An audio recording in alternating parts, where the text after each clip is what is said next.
ईश्वर जी की जय हो।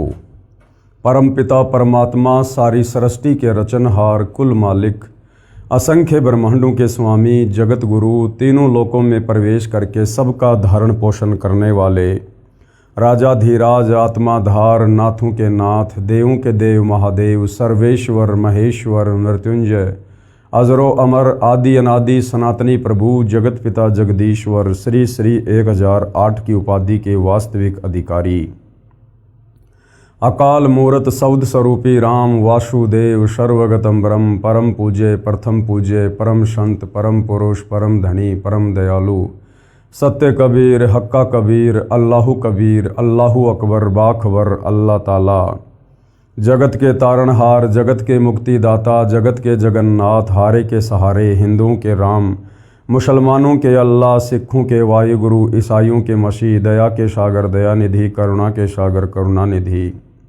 स्वयंभू परिभू संकट मोचन कष्टहरण मंगल करण दुख भंजन अविगत कबीर निर्विकार निर्विषम परमात्मा अलय अलेख सतगुरु आदि अनादि सतगुरु असली मर्यादा पुरुषोत्तम असली राम असली कृष्ण असली घनश्याम असली मुरारी राजाओं के राजा महाराजाओं के महाराजा शहंशाहों के शहंशाह सम्राटों के सम्राट भगवानों के भगवान अल्लाहों के अल्लाह प्रभुओं के प्रभु मसीहाओं के मसीह सच्चे वाहिगुरु बाबाओं के बाबा पीरों के पीर सेठों के सेठ जगत सेठ सावड़सा सेठ सर्वगुण संपन्न अनंत कोटि कलाओं के स्वामी अनंत कोटि ब्रह्मांडों के नायक योगियों में महायोगी ध्यानियों में महाध्यानी सिद्धों में परम सिद्ध ज्ञानियों में तत्वज्ञानी ब्रह्मज्ञानी महाज्ञानी परम ज्ञानी सर्वश्रेष्ठ ज्ञानी विज्ञानी युवा कबीर समर्थ कबीर असमवात अमित ओजा सच्चे रहनुमा करीम अल्लाह सुभान अल्लाह दुनिया के अंतिम पैगंबर 8 सितंबर 1951 से गांव धनाना जिला सोनीपत हरियाणा भारतवर्ष की पावन भूमि पे प्रकट रियल कल्कि भगवान श्री नारायण साकार हरि श्री बाबा साहेब नूर अनंत परमात्मा सच्चे दरवेश सच्चे बाखबर संत शिरोमणि सतगुरु रामपाल जी परमेश्वर जी के चरण कमल में आप और हम सभी भाई बहनों का अनंत कोटि दंडवत प्रणाम। सत्साई भाई और बहनों, बहुत बड़ी दया बहुत बड़ी मेहर पूज्य गुरुदेव भगवान की परमेश्वर रामपाल जी की जिनके शुभ आशीर्वाद से विशेष आशीर्वाद से उनके सत्संगों के ऊपर बन चुकी पवित्र आध्यात्मिक पुस्तक कबीर बड़ा या कृष्ण के ऊपर वीडियो बनाने की श्रृंखला जारी है। इसी श्रृंखला में आज हमारा ये 9वें नंबर का वीडियो है और इस पवित्र पुस्तक कबीर बड़ा या कृष्ण के ऊपर बन चुके प्रत्येक वीडियो में हमें अध्यात्म को लेकर भक्ति मार्ग को लेकर भक्ति और भगवान को लेकर विशेष जानकारियां प्राप्त हुई है। जिन जानकारियों की प्राप्ति के लिए जिस परमेश्वर की प्राप्ति के लिए जिस परमेश्वर की खोज में हम आत्माएं युगों युगों से भटक रही थी, अब कहीं जाकर सदियों बाद हमारी वो तड़फ हमारी वो कशक हमारी वो प्यास पूरी हुई है। यानी साक्षात सर्वसृष्टि रचनहार कबीर परमेश्वर जी ने सतगुरु रामपाल जी के रूप में धरती पर प्रकट होकर आज हमें वो सृष्टि का अमृत ज्ञान दिया है, तत्व ज्ञान दिया है, सर्व धर्मशास्त्रों का निष्कर्ष निकालकर अपने पवित्र सदग्रंथों में और अपने प्रवचनों में डाल दिया है। तो भाई और बहनों, ये जो पवित्र पुस्तक कबीर बड़ा या कृष्ण है, ये सर्व धर्मशास्त्रों के सर्व ज्ञान से प्रमाणित है। विशेषकर हिंदू धर्म के 4 वेद पवित्र गीता जी और 18 पुराण। हिंदू धर्म में यदि कोई आत्मा वास्तव में परमात्मा की प्राप्ति चाहती है, अपनी आत्मा का कल्याण करवाना चाहती है, तो ये पवित्र पुस्तक उस भगत आत्मा के लिए किसी वरदान से कम नहीं है। तो भाई और बहनों, अभी तक जितने भी वीडियो बन चुके हैं आप जिन्हें प्रत्येक वीडियो को अवश्य देखना चाहिए, वरना जो विशेष मुद्दा इस पवित्र पुस्तक को लेकर चला हुआ है जनता की अदालत में, ये आपको समझ में नहीं आएगा। और जनता की अदालत में जज कौन है? खुद जनता ही जज है, क्योंकि वर्तमान में जनता शिक्षित है, सर्वधर्मशास्त्रों से परिचित है। अपनी आंखों देखकर शिक्षित जनता निर्णय कर सकती है कि हमारे पवित्र सदग्रंथों में क्या लिखा हुआ है और हमारे ही धर्मगुरु इन्हीं सदग्रंथों के विपरीत हमें क्या ज्ञान बता रहे हैं। तो मामला चल रहा है अध्यात्म को लेकर, कबीर बड़ा या कृष्ण को लेकर जनता की अदालत में। और जनता की अदालत में श्री कृष्ण जी की तरफ से उनके वकील हैं सर्व हिंदू धर्मगुरु आचार्य शंकराचार्य, और कबीर परमेश्वर जी की तरफ से उनके जज हैं सतगुरु रामपाल जी। यानी कबीर परमात्मा स्वयं ही अपने जज हैं, वर्तमान में सतगुरु रामपाल जी के रूप में धरती पर प्रकट हैं। और बहुत तगड़ी बहस छिड़ी हुई है। श्री कृष्ण जी के वकील कहते हैं कि यदि हिंदू धर्मशास्त्रों के अनुसार कोई पूर्ण परमात्मा है तो श्री कृष्ण उर्फ विष्णु जी हैं, और हम इन्हीं की पूजा करते हैं, इन्हीं की भक्ति से मोक्ष होगा। और श्री कृष्ण उर्फ विष्णु जी ये अजरो अमर हैं, अविनाशी हैं, इनके कोई माता पिता नहीं हैं, ये अजरो अमर हैं, इनका जन्म और मृत्यु नहीं होती है। तो दूसरी तरफ कबीर परमेश्वर जी के वकील सतगुरु रामपाल जी ने उन्हीं हिंदू धर्मशास्त्रों को खोल खोल के दिखा दिखा के श्रीमद् भगवत गीता जी को, देवी पुराण को, अन्य पुराणों को खोल खोल के बता रहे हैं जनता की अदालत में कि देखिएगा ये श्री कृष्ण उर्फ विष्णु जी के वकील सर्व हिंदू धर्मगुरु सरेआम झूठ बोल रहे हैं। इन्हें अपने ही धर्म ग्रंथों का ज्ञान नहीं है। इन्हीं धर्मशास्त्रों में जिनका ये हवाला देकर श्री कृष्ण जी को पूर्ण परमात्मा घोषित करने का कुप्रयास कर रहे हैं, इन्हीं धर्मशास्त्रों में श्री कृष्ण उर्फ विष्णु जी खुद अपनी जन्म और मृत्यु स्वीकार कर रहे हैं। इनकी माँ देवी दुर्गा है और इनका पिता काल ब्रह्म है, और ये अजरो अमर अविनाशी नहीं है, ये नाशवान परमात्मा है। तीनों देवता ब्रह्मा विष्णु महेश, देवी दुर्गा इनकी माँ है, काल ब्रह्म इनका पिता है, और ये तीनों देवता जन्मते और मरते हैं। सतगुरु रामपाल जी ने जनता की अदालत में धर्मशास्त्रों को दिखाकर बिल्कुल क्लियर कर दिया। उसके बाद में सतगुरु रामपाल जी अब उसी जनता की अदालत में, जैसा कि श्री कृष्ण जी के वकीलों का दावा है कि पवित्र गीता जी का ज्ञान महाभारत के युद्ध के दौरान कुरुक्षेत्र के मैदान में श्री कृष्ण जी के द्वारा श्री अर्जुन जी को दिया गया था, लेकिन सतगुरु रामपाल जी ने हिंदू धर्मगुरुओं के अर्थात श्री कृष्ण उर्फ विष्णु जी के वकीलों का ये दावा भी फैल कर दिया। और कबीर परमेश्वर जी के वकील सतगुरु रामपाल जी ने पवित्र गीता जी को ही दिखाकर, अन्य शास्त्रों को दिखाकर ये क्लियर कर दिया है कि गीता जी का ज्ञान श्री कृष्ण जी ने नहीं बोला, श्री कृष्ण जी के शरीर में प्रवेश करके इस काल ब्रह्म ने बोला। श्री कृष्ण जी का केवल शरीर दिखाई दे रहा था, उस शरीर में भूत की तरह, प्रेत की तरह प्रवेश करके इस काल ब्रह्म ने गीता जी का ज्ञान बोला युद्ध करवाने के लिए, अन्यथा श्री कृष्ण जी तो युद्ध के पक्ष में नहीं थे।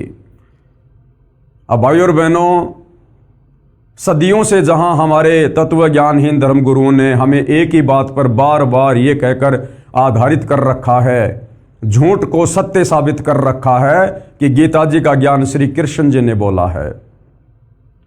अब उस जनता की अदालत में मौखिक रूप से ये कहना कि गीता का ज्ञान श्री कृष्ण जी ने नहीं बल्कि काल ब्रह्म ने बोला है, तो जनता के बात गले नहीं उतरेगी। और चूंकि मामला जनता की कोर्ट में है और कोर्ट में हर बात का प्रमाण पेश किया जाता है, तो अब कबीर जी के वकील सतगुरु रामपाल जी जनता की अदालत में इस बात को पुख्ता तौर पर साबित करने जा रहे हैं कि गीता जी का ज्ञान श्री कृष्ण जी ने नहीं बल्कि श्री कृष्ण जी के शरीर में प्रवेश करके प्रेत की भांति इस काल ब्रह्म ने बोला था।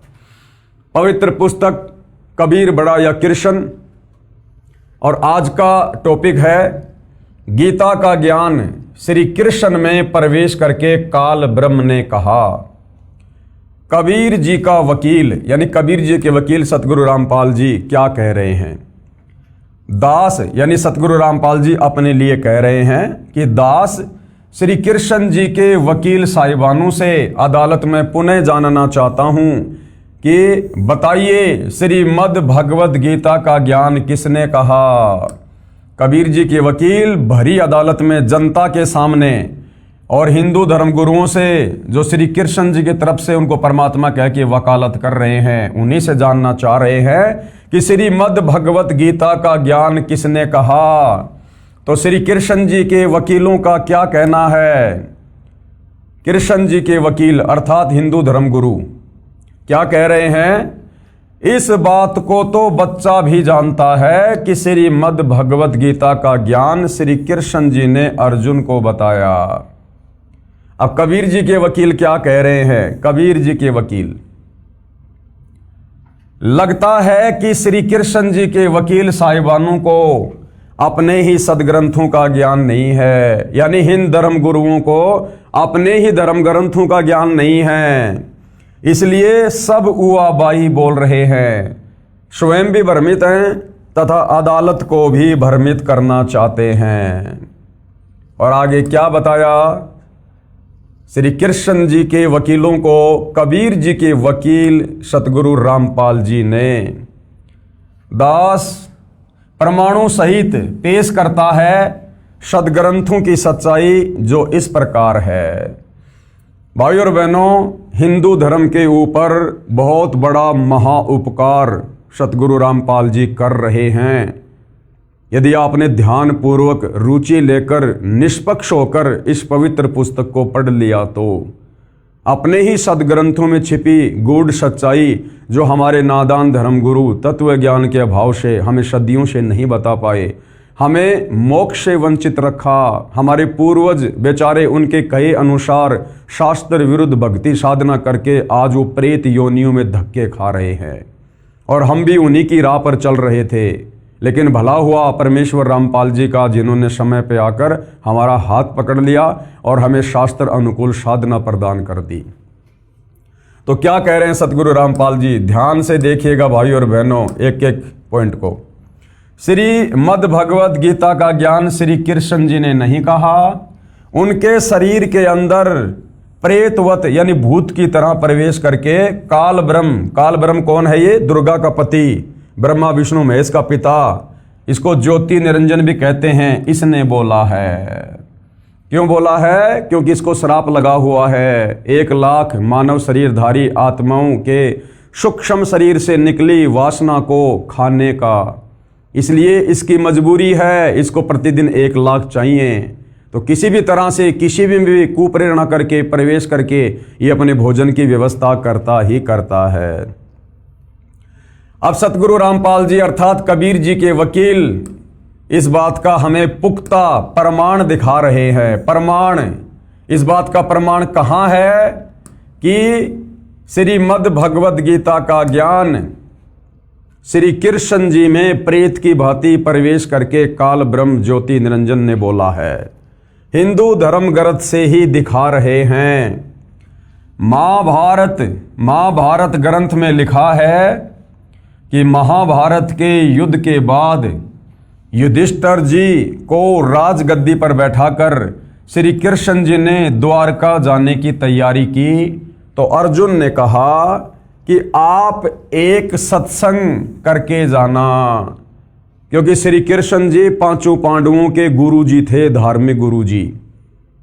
तो महाभारत के युद्ध के बाद युधिष्ठिर को राजगद्दी पर बैठाकर और श्री कृष्ण जी ने कहा कि भैया अब मैं द्वारिका जाऊंगा।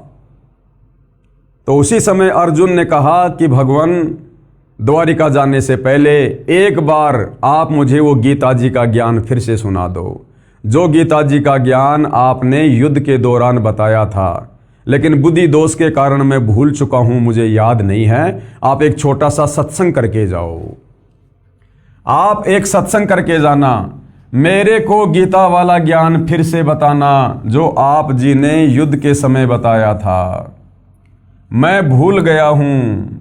श्री कृष्ण जी ने कहा कि अर्जुन तू बड़ा बुद्धिहीन है। अब देखना भाई और बहनों, समझ में आएगा कि गीता जी का ज्ञान युद्ध के समय श्री कृष्ण जी ने बोला था या श्री कृष्ण जी में प्रवेश करके काल बोल रहा है। जब अर्जुन ने प्रार्थना की श्री कृष्ण जी से कि भगवान मैं वो ज्ञान भूल गया हूं, मुझे कुछ याद नहीं रहा, अब आप एक बार फिर से वो सत्संग कर दो, गीता जी का निर्मल ज्ञान बता दो। तो खुद श्री कृष्ण जी क्या कह रहे हैं कि अर्जुन तू तो बड़ा बुद्धिहीन है, तूने ऐसे निर्मल ज्ञान को याद क्यों नहीं रखा। और फिर श्री कृष्ण जी कह रहे हैं कि अर्जुन अब मुझे भी वो ज्ञान याद नहीं है, मैं अब तुझे ज्यों का त्यों नहीं बता सकता। उस समय तो मैं योग युगत होकर तुझे ज्ञान बता रहा था। अरे भाई, जब युद्ध के समय ऐसे भयंकर शोर शराबे में अगर श्री कृष्ण जी योग युगत होकर गीता जी का ज्ञान बता सकते हैं, तो इस समय तो महल में हैं, वहां तो वैसे ही शांति है। और जो व्यक्ति युद्ध के समय योग युगत हो सकता है, वहां शांति से बैठकर योग युगत होना कौन सी बड़ी बात है। लेकिन श्री कृष्ण जी अटपट कर रहे हैं और कह रहे कि अब मुझे भी याद नहीं है। अगर उन्होंने बोला होता तो उनको याद होता। इससे स्पष्ट हुआ कि गीता जी का ज्ञान महाभारत के युद्ध के समय श्री कृष्ण जी ने नहीं, बल्कि कृष्ण जी के शरीर में प्रवेश करके इस काल ब्रह्म ने बोला था। क्या कह रहे हैं अर्जुन से श्री कृष्ण जी? अर्जुन बोला मैं भूल गया हूं। श्री कृष्ण जी ने कहा कि अर्जुन तू बड़ा बुद्धिहीन है, श्रद्धाहीन है। अरे तूने उस निर्मल गीता ज्ञान को क्यों भुला दिया है, और अब मुझे भी याद नहीं। फिर श्री कृष्ण जी ने अपने स्तर की गीता का ज्ञान बताया, जिसमें श्रीमद् भगवद गीता वाला एक भी शब्द नहीं है। उदाहरण के लिए पेश है संक्षिप्त महाभारत द्वितीय खंड, इसके अध्याय अश्वमेधिक पर्व के पेज नंबर 800 और 802 की फोटोकॉपी। यानी जनता की अदालत में सतगुरु रामपाल जी सबूतों के साथ में अपनी बात को दृढ़ता के साथ रख रहे हैं। ये हिंदुओं का धर्म ग्रंथ है, महाभारत, संक्षिप्त महाभारत, पेज नंबर 800 है। और देखिएगा, अर्जुन का श्री कृष्ण जी से गीता का विषय पूछना और श्री कृष्ण जी का अर्जुन से सिद्ध महर्षि और कश्यप का संवाद। जन्मेजय ने पूछा, ब्रह्मन शत्रुओं का नाश हो जाने के बाद जब महात्मा श्री कृष्ण और अर्जुन सभा में बैठकर वार्तालाप कर रहे थे, उस समय उनमें क्या क्या बातचीत हुई? तो वैशंपायन जी ने क्या कहा? राजन, श्री कृष्ण के सहित अर्जुन ने जब अपने राज्य पर पूरा अधिकार प्राप्त कर लिया तो वे दिव्य सभा भवन में आनंद के साथ रहने लगे। एक दिन स्वजनों से घिरे हुए वे दोनों मित्र स्वेच्छा से घूमते घूमते सभा मंडल के ऐसे भाग में पहुंचे जो कि स्वर्ग के समान सुंदर था। पांडुनंदन अर्जुन श्री कृष्ण के साथ रहकर बहुत प्रसन्न थे। उन्होंने एक बार उस रमणीय सभा की ओर दृष्टि डालकर भगवान से ये वचन कहा, हे देवकी नंदन अर्थात हे कृष्ण जी, जब युद्ध का अवसर उपस्थित था उस समय मुझे आपके महात्म्य का ज्ञान और ईश्वरीय स्वरूप का दर्शन हुआ था। यानी दर्शन तो दिया था काल ने और ज्ञान भी दिया था काल ने, लेकिन अर्जुन नहीं समझ पाया। किंतु केशव, आपने शनैवश पहले मुझे जो ज्ञान का उपदेश किया था वह सब इस समय बुद्धि के दोष से भूल गया हूं। अर्जुन जी कह रहे हैं श्री कृष्ण जी से कि जो आपने मुझे गीता जी का ज्ञान दिया था ना, वो इस समय में भूल चुका हूं। और उन विषयों को सुनने के लिए बारंबार मेरे मन में उत्कंठा होती है। यानी मुझे जिज्ञासा हो रही है बार बार आपके मुख से वो गीता जी का ज्ञान सुनने की। इधर आप जल्दी ही द्वारिका जाने वाले हैं, अतः पुनः वह सब विषय मुझे सुना दीजिए। यानी वो गीता का ज्ञान मुझे एक बार फिर से सुना दीजिए। वैशंपायन जी कहते हैं, अर्जुन के ऐसा कहने पर वक्ताओं में श्रेष्ठ महातेजस्वी भगवान श्री कृष्ण ने उन्हें गले से लगाकर इस प्रकार उत्तर दिया। अब श्री कृष्ण जी ने क्या कहा भाई और बहनों, अब इससे साबित हो जाएगा कि गीता जी का ज्ञान श्री कृष्ण जी ने बोला था या उनके शरीर में प्रवेश करके काल ब्रह्म ने बोला था। श्री कृष्ण जी बोले, अर्जुन, उस समय मैंने तुम्हें अत्यंत गोपनीय विषय का श्रवण कराया था। अपने स्वरूप भूत धर्म सनातन पुरुषोत्तम तत्व का परिचय दिया था और शुक्ल कृष्ण गति का निरूपण करते हुए नित्य लोकों का भी वर्णन किया था।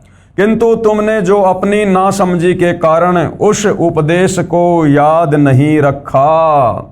ध्यान से पढ़ लो भाई और बहनों, जूम करके पढ़ा देता हूं, ध्यान से पढ़ लो। ये जानकर मुझे बड़ा खेद हुआ, उन बातों का अब पूरा पूरा स्मरण होना संभव नहीं जान पड़ता। यानी अर्जुन, अब मैं तुझे वो गीता जी का ज्ञान ज्यों का त्यों नहीं बता सकता, नहीं समझा सकता। हे पांडुनंदन यानी हे अर्जुन, निश्चय ही तुम बड़े श्रद्धाहीन हो, तुम्हारी बुद्धि अच्छी नहीं जान पड़ती। अब मेरे लिए उस उपदेश को, यानी जो ज्ञान मैंने तुझे महाभारत के युद्ध में दिया था, अब मेरे लिए उस उपदेश को ज्यों का त्यों दोहरा देना कठिन है, क्योंकि उस समय योग युगत होकर मैंने परमात्म तत्व का वर्णन किया था। अरे भैया, जब युद्ध के समय योग युगत हो सकते हो, समाधि लगा सकते हो, तो अब तो महल में बैठे हो, अब समाधि लगाने में, योग युगत होने में भला क्या कठिनाई हो सकती है। तो इससे स्पष्ट हुआ भाई और बहनों, गीता जी का ज्ञान महाभारत के युद्ध के दौरान श्री कृष्ण जी ने नहीं, बल्कि श्री कृष्ण जी के शरीर में प्रवेश करके काल ब्रह्म ने बोला था। अगर श्री कृष्ण जी ने बोला होता तो अपने द्वारा बताए गए ज्ञान को आप उस वक्ता से कभी भी सुन सकते हैं। अगर श्री कृष्ण जी ने ज्ञान दिया होता, अपने होशो हवास में दिया होता, तो कभी भी आप उनसे पूछ सकते हो, वो बता देंगे कि मैंने उस समय क्या बात बोली थी। लेकिन यहां श्री कृष्ण जी क्या कह रहे हैं, उस समय तो मैंने योग युगत होकर वो ज्ञान बताया था, अर्थात अपनी बात को ऊपर रख रहे हैं। तो भाई और बहनों, इससे स्पष्ट हो गया कि गीता जी का ज्ञान श्री कृष्ण जी ने नहीं, अगर श्री कृष्ण जी ने बोला होता तो अब बताने में उन्हें कोई दिक्कत नहीं होनी चाहिए थी। अब श्री कृष्ण जी कह रहे हैं, अब उस विषय का ज्ञान कराने के लिए मैं एक प्राचीन इतिहास का वर्णन करता हूं। उसके बाद में अर्जुन के सामने श्री कृष्ण जी लगे अटपट करने, अपनी बात को ऊपर रखने के लिए। आगे देखिएगा, इससे तुम्हें श्रेष्ठ एवं स्थिर बुद्धि प्राप्त होगी, जिसके द्वारा तुम परम उत्तम गति को पा जाओगे। एक दिन की बात है। अब श्री अर्जुन को श्री कृष्ण जी क्या कथा सुना रहे हैं। एक दिन की बात है, एक दुर्दश ब्राह्मण ब्रह्मलोक से उतरकर मेरे यहाँ आए। मैंने उनकी विधिवत पूजा की और मोक्ष धर्म के विषय में प्रश्न किया। मेरे प्रश्न का उन्होंने बड़े अच्छे ढंग से उत्तर दिया, वही मैं तुम्हें बतला रहा हूं। कोई अन्यथा विचार न करके इसे ध्यान देकर सुनो। अर्थात श्री कृष्ण जी को स्वयं मोक्ष विषय की जानकारी नहीं है, तभी तो कह रहे हैं कि मेरे पास एक बार ब्रह्मलोक से एक दुर्दश नाम के ब्राह्मण आए और मैंने उनसे मोक्ष के विषय में पूछा, सवाल किया, और उन्होंने मुझे जैसा मोक्ष के विषय में बताया, मुक्ति के विषय में बताया, वो ज्ञान मैं तुम्हें बताता हूं। अर्थात श्री कृष्ण जी के पास स्वयं कोई मुक्ति का ज्ञान नहीं, कोई मोक्ष का ज्ञान नहीं। उस ब्राह्मण की कथा और अर्जुन को सुना रहे हैं, वो गीता जी वाला ज्ञान ना सुनाकर। उस ब्राह्मण ने कहा, हे मधुसूदन, तुमने सब प्राणियों पर कृपया करके उनके मोह का नाश करने के लिए जो ये मोक्ष धर्म से संबंध रखने वाला प्रश्न किया है, उसका मैं यथावत उत्तर दे रहा हूं। सावधान होकर मेरी बात सुनो। प्राचीन समय में कश्यप नाम के एक धर्मात्मा और तपस्वी ब्राह्मण किसी सिद्ध महर्षि के पास गए, जो धर्म के विषय में शास्त्र के संपूर्ण रहस्यों को जानने वाले, भूत और भविष्य ज्ञान विज्ञान में प्रवीण, लोक तत्व के ज्ञान में कुशल, सुख दुख के रहस्यों को समझने वाले, जन्म मृत्यु के तत्वज्ञ, पाप पुण्य के ज्ञाता और ऊंच नीच प्राणियों को कर्मानुसार प्राप्त होने वाली गति के प्रत्यक्ष दृष्टा थे। वे मुक्त की भांति विचरण करने वाले, सिद्ध, शांति चित्त, जितेंद्रिय, ब्रह्म तेज से दैदीप्तियमान, सर्वत्र जा सकने वाले और अंतर्ध्यान होने की विद्या को जानने वाले थे। अदृश्य रहने वाले चक्रधारी सिद्धों के साथ विचरते, बातचीत करते और उन्हीं के साथ एकांत में बैठते थे। जैसे वायु कहीं आसक्त न होकर सर्वत्र प्रभावित होती है, उसी प्रकार वे स्वच्छंदता पूर्वक अनासक्त भाव से सर्वत्र विचरा करते थे। महर्षि कश्यप उनकी उपर्युक्त महिमा सुनकर ही उनके पास गए थे। निकट जाकर उन मेधावी, तपस्वी, धर्माभिलाषी और एकाग्रचित्त महर्षि ने न्यायानुसार उन सिद्ध महात्मा के चरणों में प्रणाम किया। वे ब्राह्मणों में श्रेष्ठ और बड़े अद्भुत संत थे। उनमें सब प्रकार की योग्यता थी। वे शास्त्र के ज्ञाता और सच्चरित्र थे। उनका दर्शन करके कश्यप को बड़ा विस्मय हुआ। वे उन्हें गुरु मानकर उनकी सेवा में लग गए और अपनी विशेष सुश्रूषा, गुरु भक्ति तथा श्रद्धा भाव के द्वारा उन्होंने उन सिद्ध महात्मा को संतुष्ट कर लिया। हे जनार्दन, अपने शिष्य कश्यप के ऊपर प्रसन्न होकर उन सिद्ध महर्षि ने परासिद्धि के संबंध में विचार करके जो उपदेश किया उसे मैं बताता हूं, ध्यान पूर्वक सुनो। सिद्ध ने कहा, तात कश्यप, मनुष्य नाना प्रकार के शुभ कर्मों का अनुष्ठान करके केवल पुण्य के संयोग से इस लोक में उत्तम फल और देवलोक में स्थान प्राप्त करते हैं। जीव को कहीं भी अत्यंत सुख नहीं मिलता, किसी भी लोक में वह सदा नहीं रहने पाता। तपस्या आदि के द्वारा कितने कष्ट सहकर बड़े से बड़े स्थान को क्यों न प्राप्त किया जाए।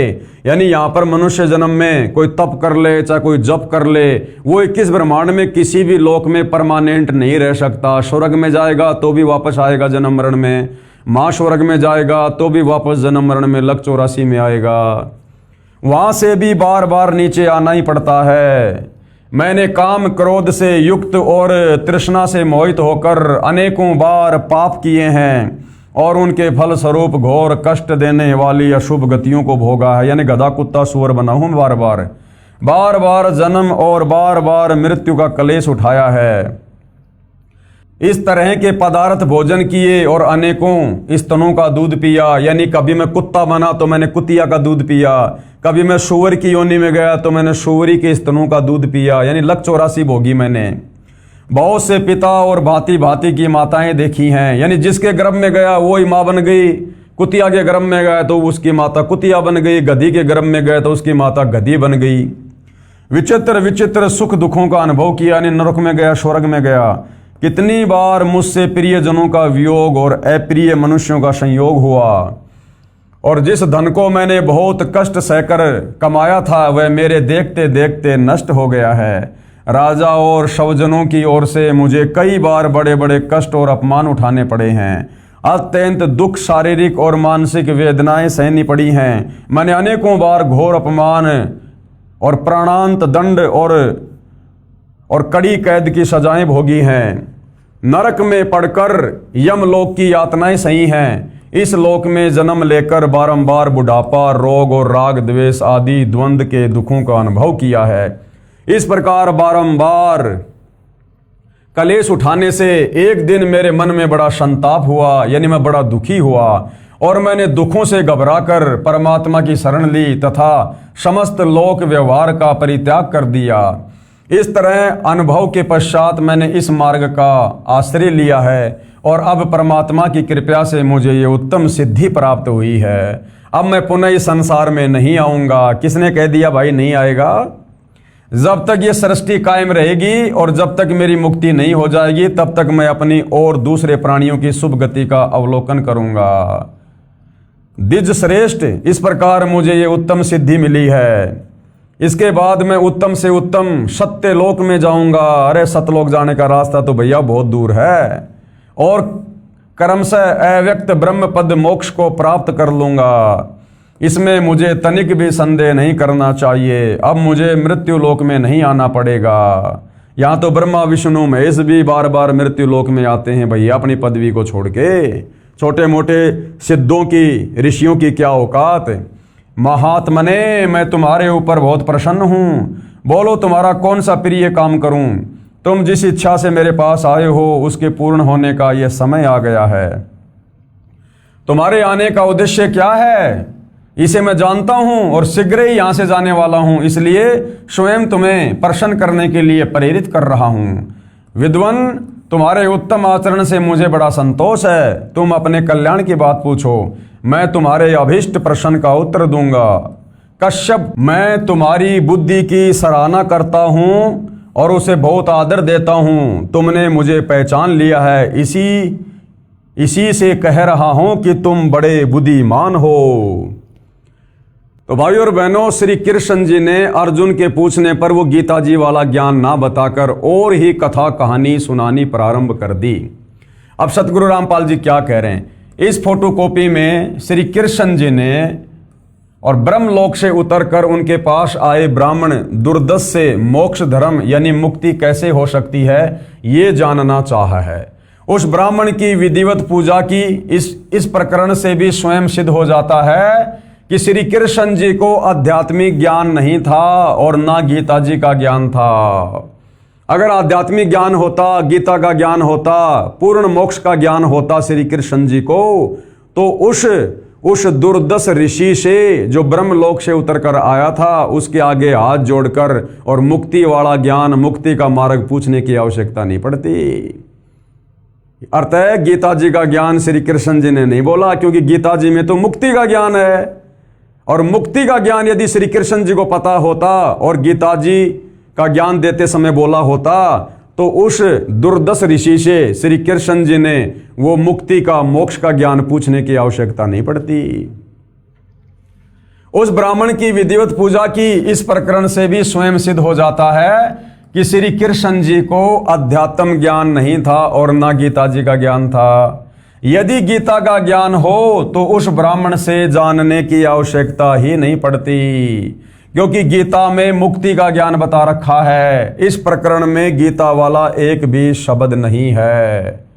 जो श्री कृष्ण जी ने ये कथा कहानी अर्जुन को बताई है ना, ये गीता वाला ज्ञान नहीं है। अगर श्री कृष्ण जी को गीता का ज्ञान होता और गीता जी का ज्ञान श्री कृष्ण जी ने बोला होता, तो श्री कृष्ण जी ने उन्हीं के द्वारा बताई गई इस कथा के अनुसार उस ब्राह्मण से ज्ञान पूछने की आवश्यकता नहीं थी। तो भाइयों और बहनों, समाज बुद्धिमान है, एजुकेटेड है, ये प्रमाण आपकी आंखों के सामने हैं। ये सदग्रंथ संत गुरु रामपाल जी ने नहीं लिखे हैं, ये सदियों से लिखे हुए हैं, वर्षों से लिखे हुए हैं, हमारे धर्मगुरुओं ने लिखे हैं। सतगुरु रामपाल जी केवल जनता की अदालत में सार्वजनिक कर रहे हैं, जनता को भक्ति मार्ग समझाने के लिए कि श्री कृष्ण और विष्णु कंप्लीट गॉड नहीं है, सुप्रीम पावर नहीं है, ये मुक्ति दाता नहीं है, इनकी भक्ति से जन्म मरण का रोग नहीं कट सकता, मोक्ष नहीं हो सकता। अब आगे देखिए, अदालत के प्रश्न तथा कबीर जी के वकील के उत्तर। अब जनता की अदालत में जो जनता ही जज है, कबीर जी के वकील सतगुरु रामपाल जी से कुछ प्रश्नोत्तरी कर रही है, कुछ सवाल पूछ रही है, जिनका सतगुरु रामपाल जी ने जवाब पेश करना है। ध्यान से सुनिए। अदालत के प्रश्न तथा कबीर जी के वकील के उत्तर। अदालत में प्रमाण पेश है कि श्रीमद् भगवद गीता का ज्ञान श्री कृष्ण ने नहीं कहा, उनके शरीर में प्रवेश करके काल ब्रह्म ने कहा। अब आगे देखिएगा, कोर्ट यानी अदालत का कबीर जी के वकील से प्रश्न नंबर 1, और क्या प्रश्न है कि गीता जी का ज्ञान कब तथा किसने और किसको सुनाया और किसने लिखा, हमें विस्तार से बताइएगा। तो कबीर जी के वकील सतगुरु रामपाल जी जनता की अदालत में अब किस प्रकार से और क्या बताने जा रहे हैं, सभी भाइयों ने ध्यानपूर्वक सुनना है। कबीर जी के वकील का उत्तर। श्रीमद् भगवत गीता का ज्ञान श्री कृष्ण जी के शरीर में प्रवेश करके काल भगवान ने, जिसे वेदों व गीता में ब्रह्म नाम से भी जाना जाता है, जो गीता अध्याय 8 श्लोक नंबर 13 में कह रहा है कि मेरा नाम ब्रह्म है और मेरा ओम मंत्र है। उस ब्रह्म ने, जो दुर्गा का पति है, ब्रह्मा विष्णु महेश का पिता है, जिसे प्रतिदिन 1 लाख मानव शरीरधारी आत्माओं को खाने का, उनके सूक्ष्म शरीर से निकली वासना को खाने का श्राप लगा हुआ है, उस काल ब्रह्म ने श्री कृष्ण जी के शरीर में प्रेत की भांति प्रवेश करके गीता जी का ज्ञान बोला। और अर्जुन को सुनाया गया। किसको सुनाया? अर्जुन को। जिस समय कौरव तथा पांडव अपनी संपत्ति अर्थात दिल्ली के राज्य पर अपने अपने हक का दावा करके युद्ध करने के लिए तैयार हो गए थे, दोनों की सेनाएं आमने सामने कुरुक्षेत्र के मैदान में खड़ी थी।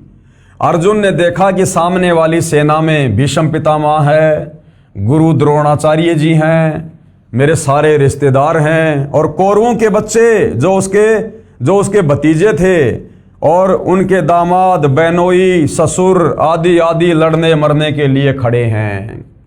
कौरव और पांडव आपस में ये चचेरे भाई थे।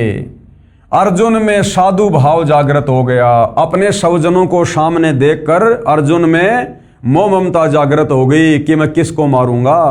अरे अपने परिवार को, अपने भाई बंधुओं को, अपने चाचा को, अपने भतीजों को, अपने रिश्तेदारों को मार के मैं क्या करूंगा, मैं राज करके, युद्ध करके। तो अर्जुन में साधु भाव जागृत हो गया तथा विचार किया कि जिस राज्य को प्राप्त करने के लिए हमें अपने चचेरे भाइयों, भतीजों, दामादों, बहनोइयों, भीष्म पितामह जो उनके दादाजी थे तथा गुरुजनों को मारेंगे, ये भी नहीं पता कि हम कितने दिन संसार में रहेंगे। इसलिए इस प्रकार से प्राप्त राज्य के सुख से अच्छा तो हम भिक्षा मांगकर अपना निर्वाह कर लेंगे। अर्जुन ने सोचा अगर दुर्योधन हमें राज्य नहीं देना चाहता है, आधा राज्य नहीं देना चाहता है, 5 गांव भी नहीं देना चाहता है, तो कोई बात नहीं, अपने स्वजनों को मारकर राज्य करने से अच्छा है हम तो भीख मांगकर अपना पेट भर लेंगे। ये सोचकर अर्जुन ने हथियार डाल दिए। अब भाइयों और बहनों, अगर अर्जुन युद्ध नहीं कर रहा है तो बाकी पांडव भी युद्ध नहीं कर सकते थे, और युद्ध नहीं होगा तो काल बलि के पास में उसका भोजन कैसे जाएगा। तो काल को टेंशन हो गई, चिंता हो गई, परंतु युद्ध नहीं करेंगे। ये विचार करके अर्जुन ने धनुष बाण हाथ से छोड़ दिया तथा रथ के पिछले भाग में बैठ गया। अर्जुन की ऐसी दशा देखकर श्री कृष्ण जी बोले, देख ले सामने किस योद्धा से आपने लड़ना है। अर्जुन ने उत्तर दिया कि हे कृष्ण, मैं किसी कीमत पर भी युद्ध नहीं करूंगा। अपने उद्देश्य तथा जो विचार मन में उठ रहे थे उनसे भी अवगत कराया। उसी समय श्री कृष्ण जी में काल भगवान प्रवेश कर गया। ध्यान से सुनो भाइयों और बहनों, उसी समय श्री कृष्ण जी में काल भगवान प्रवेश कर गया। अब काल बलि ने देखा कि अर्जुन ने तो हथियार डाल दिए, और अर्जुन अगर हथियार डाल चुका है तो फिर इसका मतलब अब युद्ध आगे नहीं बढ़ेगा, और युद्ध नहीं हुआ तो ये मरेंगे कैसे, सेना का विनाश कैसे होगा, मेरे भोजन का क्या होगा। तो उसी समय वो काल ब्रह्मा विष्णु महेश का पिता, दुर्गा का पति, श्री कृष्ण जी में प्रवेश कर जाता है। जैसे किसी भाई बहन में प्रेत या भूत प्रवेश कर जाता है, उसके बाद उस भाई या बहन को नहीं पता होता मैं क्या बोल रहा हूं, मैंने क्या क्या बोला। उसको तो बाद में लोग बताते हैं कि तूने ये बातें बोली थी।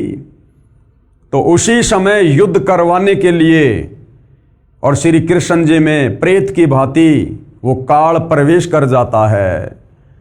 जैसे प्रेत किसी अन्य व्यक्ति के शरीर में प्रवेश करके बोलता है, ऐसे ही काल ने श्री कृष्ण के शरीर में प्रवेश करके श्रीमद् भगवत गीता का ज्ञान युद्ध करने की प्रेरणा करने के लिए, तथा कलयुग में वेदों को जानने वाले व्यक्ति नहीं रहेंगे, इसलिए चारों वेदों का संक्षिप्त वर्णन व सारांश गीता ज्ञान रूप में 18 अध्यायों में 584 श्लोकों में सुनाया।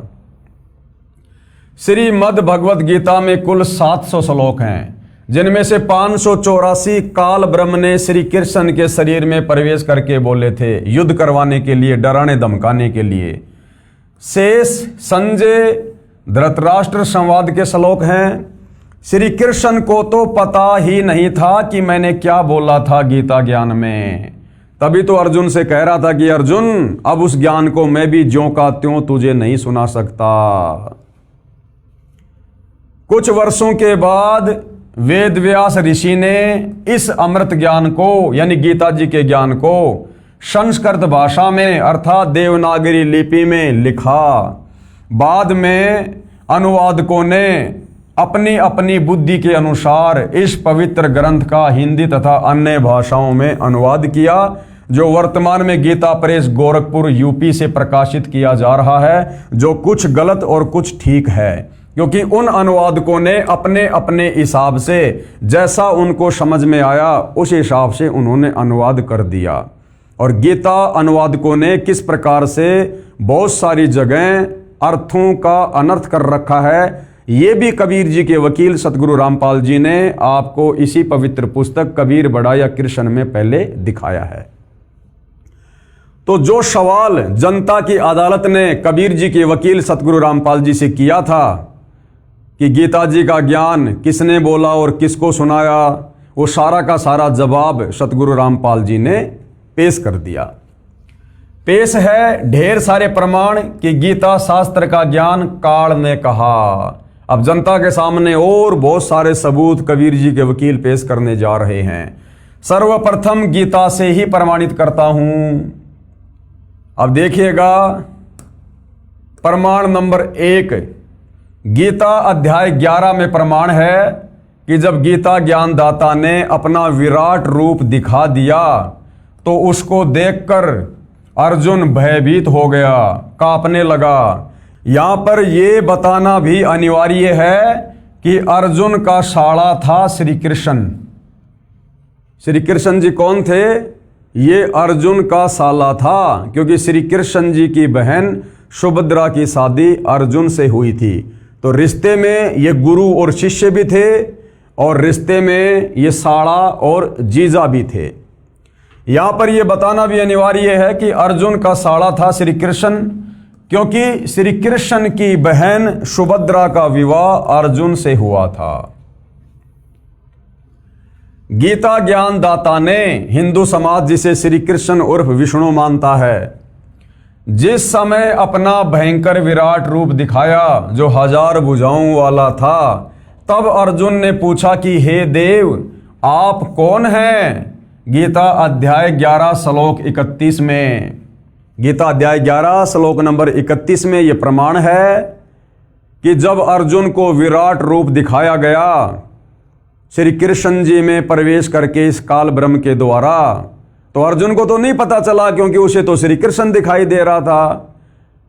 और अर्जुन ने सोचा कि ये श्री कृष्ण जी का ही विराट रूप होगा, 1000 भुजा वाला, 1000 मुंह वाला, ऐसा विकराल, जिसको देखकर अर्जुन जैसा योद्धा डर गया, भयभीत हो गया। तो इसका प्रमाण कहां है? गीता अध्याय 11 श्लोक 31 में पेश है। गीता अध्याय 11 श्लोक 31 की फोटोकॉपी आपकी आंखों के सामने है, जनता की अदालत में दिखाई जा रही है। यह श्लोक भाई और बहनों आप जियों के सामने है और इसका हिंदी में अनुवाद हम यहां देखेंगे नीचे। मुझे बताइए कि आप उग्र रूप वाले कौन हैं? हे देवों में श्रेष्ठ आपको नमस्कार, आप प्रसन्न होइए। आदि पुरुष आपको मैं विशेष रूप से जानना चाहता हूं, क्योंकि मैं आपकी प्रवृत्ति को नहीं जानता। जब अर्जुन को श्री कृष्ण जी के शरीर में प्रेत की भांति प्रवेश करके इस काल ब्रह्म ने अपना विराट रूप दिखाया जो बहुत ही भयंकर और विकराल है, तो अर्जुन डर गया और अर्जुन क्या कहने लगा? मुझे बताइए कि आप ऐसे भयंकर रूप वाले कौन हैं? हे देवों में श्रेष्ठ आपको नमस्कार। जब यही नहीं पता कि वो कौन है, वो क्या रूप है, और डरता हुआ अर्जुन कह रहा है कि हे देवों में श्रेष्ठ। डरता हुआ आदमी कुछ भी बोल सकता है। हे देवों में श्रेष्ठ आपको नमस्कार, आप प्रसन्न होइए, यानी आप शांत हो जाओ, अपने विराट रूप को समेटो, मुझे डर लग रहा है। हे आदि पुरुष आपको मैं विशेष रूप से जानना चाहता हूं। मैं जानना चाहता हूं कि आप कौन हो, कि आप कौन हो। अब बताओ। अरे अगर वो गीता का ज्ञान देने वाला श्री कृष्ण होता तो श्री कृष्ण तो अर्जुन का साला था। क्या अर्जुन अपने साले को भी नहीं पहचानता जो उस समय कह रहा है कि आप कौन हो? मैं विशेष रूप से जानना चाहता हूं, क्योंकि वो काल था और उसने अपना विराट रूप दिखाया था जिसको अर्जुन ने पहले नहीं देखा था। मैं आपको विशेष रूप से जानना चाहता हूं क्योंकि मैं आपकी प्रवृत्ति को नहीं जानता, यानी मैं आपके इस रूप को नहीं जानता, मैंने पहले कभी नहीं देखा। अर्थात गीता जी का ज्ञान श्री कृष्ण जी ने नहीं, अगर श्री कृष्ण जी ने बोला होता तो श्री कृष्ण जी को तो अर्जुन भली भांति जानता था, पहचानता था। अर्जुन श्री कृष्ण का जीजा था, अपने साले को कौन भूल जाएगा। अर्थात श्री कृष्ण जी में प्रवेश करके अर्जुन को डराकर धमकाकर वो अपना वो उग्र रूप दिखाकर और युद्ध के लिए वो तैयार कर रहा था। तो ये अध्याय कौन सा है? अध्याय 11 श्लोक नंबर 31। अब जब श्री अर्जुन जी ने इस प्रकार का सवाल किया, गीता अध्याय 11 श्लोक 46, हे सहस्त्र बाहु, हे हजार भुजा वाले।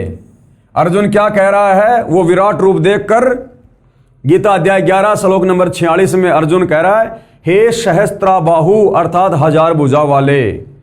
अब भाइयों और बहनों, आप हिंदू धर्म के श्रद्धालु बहुत भोले हो, आपको अपने शास्त्रों का ज्ञान नहीं, अपने भगवानों की स्थिति के विषय में ज्ञान नहीं, तो कम से कम जो धर्म गुरु हैं वो तो ध्यान दो इस बात पर। अरे श्री कृष्ण उर्फ विष्णु ये ज्यादा से ज्यादा 4 भुजा बना सकता है, 4 हाथ है, क्योंकि ये 4 भुजा के भगवान है, ब्रह्मा विष्णु महेश। कम से कम 2 भुजा बना सकते हैं, ज्यादा से ज्यादा 4। ये मात्र 16 कला के भगवान है। अगर गीता जी का ज्ञान श्री कृष्ण उर्फ विष्णु बोल रहा होता तो फिर ये हजार भुजा वाला कौन था? ये हजार कला का स्वामी तो काल है, काल ब्रह्म। अगर श्री कृष्ण उर्फ विष्णु ने गीता जी का ज्ञान बोला होता और अपना विराट रूप दिखाया होता तो श्री कृष्ण उर्फ विष्णु तो 4 हाथ से ज्यादा हाथ नहीं बना सकता। और यहां पर अर्जुन ने क्या देखा? हजार भुजा, हजार मुंह, हजार नेत्र। तो किसने बोला गीता जी का ज्ञान? श्री कृष्ण जी में प्रवेश करके हजार कला के स्वामी इस काल ब्रह्म ने, दुर्गा के पति ने, ब्रह्मा विष्णु महेश के पिता ने। यह प्रमाण है गीता अध्याय 11 श्लोक 46। अर्जुन खुद कह रहा है, हे सहस्त्रा बाहु यानी हजार भुजा वाले, आप अपने चतुर्भुज रूप में दर्शन दीजिए। अर्जुन डरकर कह रहा है कि आप मुझे उसी अपने शांत रूप में दर्शन दीजिए। अर्जुन ने सोचा ये श्री विष्णु जी हैं, क्योंकि अर्जुन उन्हें विष्णु अवतार श्री कृष्ण तो मानता ही था, परंतु उस समय श्री कृष्ण जी के शरीर से बाहर निकलकर काल ने अपना अपार विराट रूप दिखाया था। और अर्जुन क्या बोला? मैं भयभीत हूं, आपके इस रूप को सहन नहीं कर पा रहा हूं। अरे भगवान के विराट रूप को देखकर कोई डरता है क्या? क्या भगवान का ऐसा डरावना रूप होता है जो अर्जुन जैसा योद्धा डर के मारे कांप रहा है? क्या ऐसा भगवान होता है? क्या करोगे ऐसे भगवान की भक्ति करके जिसका चेहरा देख के डर लगता आदमी को?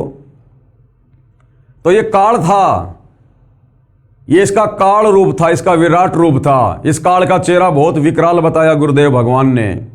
ओछा माथा, लंबे लंबे दांत, टेढ़ा मेढ़ा चेहरा, काला कलूटा शरीर, भयंकर विकराल, क्योंकि इसको श्राप लगा हुआ है कबीर परमेश्वर जी की तरफ से, जिस कारण से इसके विराट रूप को देखकर अर्जुन जैसा योद्धा भी डर गया, कांप गया। मैं भयभीत हूं, आपके इस रूप को सहन नहीं कर पा रहा हूं। अब कबीर जी के वकील सदगुरु रामपाल जी क्या कह रहे हैं अदालत में? ध्यान रहे, श्री विष्णु अर्थात श्री कृष्ण केवल 4 भुजा के युक्त हैं। ये केवल 4 भुजा के भगवान हैं, ज्यादा से ज्यादा 4 भुजा और कम से कम 2 भुजा बना सकते हैं, इससे ज्यादा नहीं।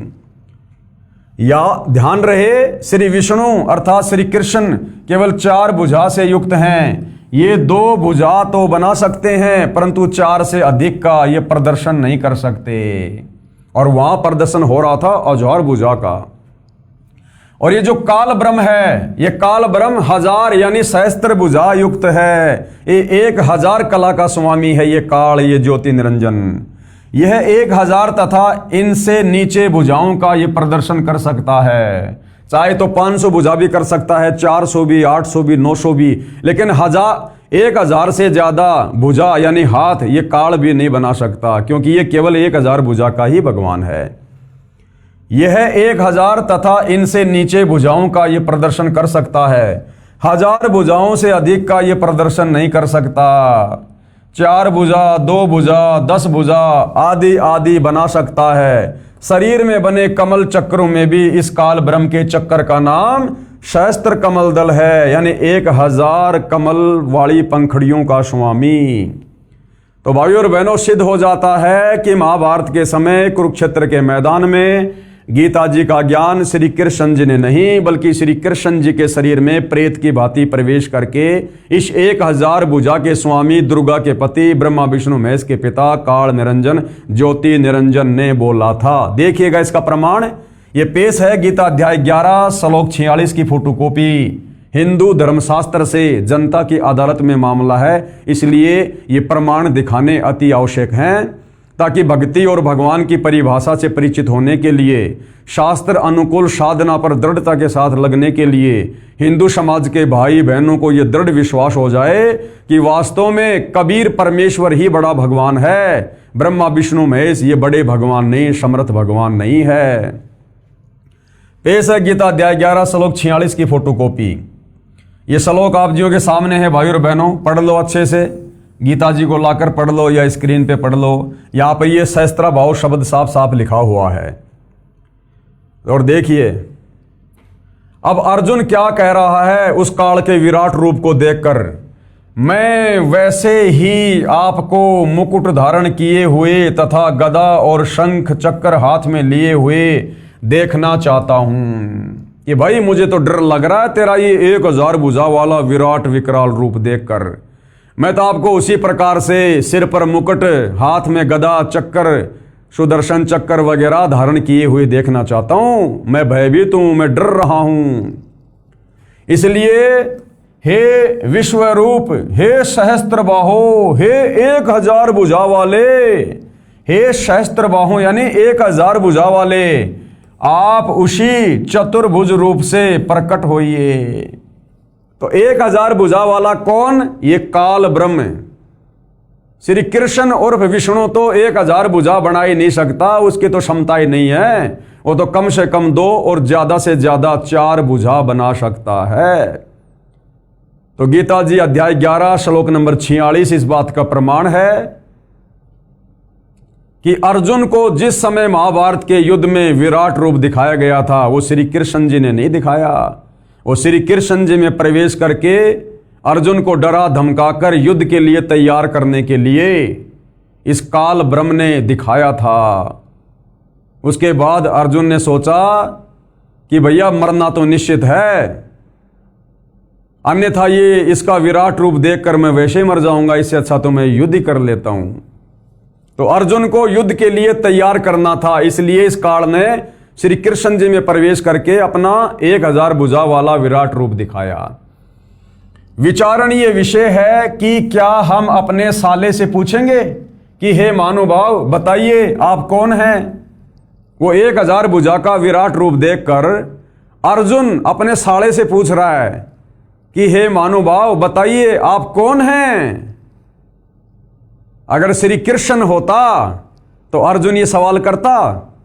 अर्जुन तो श्री कृष्ण को अच्छे से जानता था, श्री कृष्ण जी तो अर्जुन के साले जी थे, तो कोई अपने साले को नहीं पहचानेगा।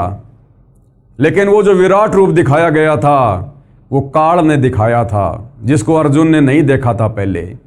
इसलिए अर्जुन डर कर कह रहा है कि आप मुझे उसी चतुर्भुज रूप में दर्शन दीजिए। हे महानुभाव आप 1000 भुजा वाले कौन हैं? अपनी गति से परिचित करवाइए।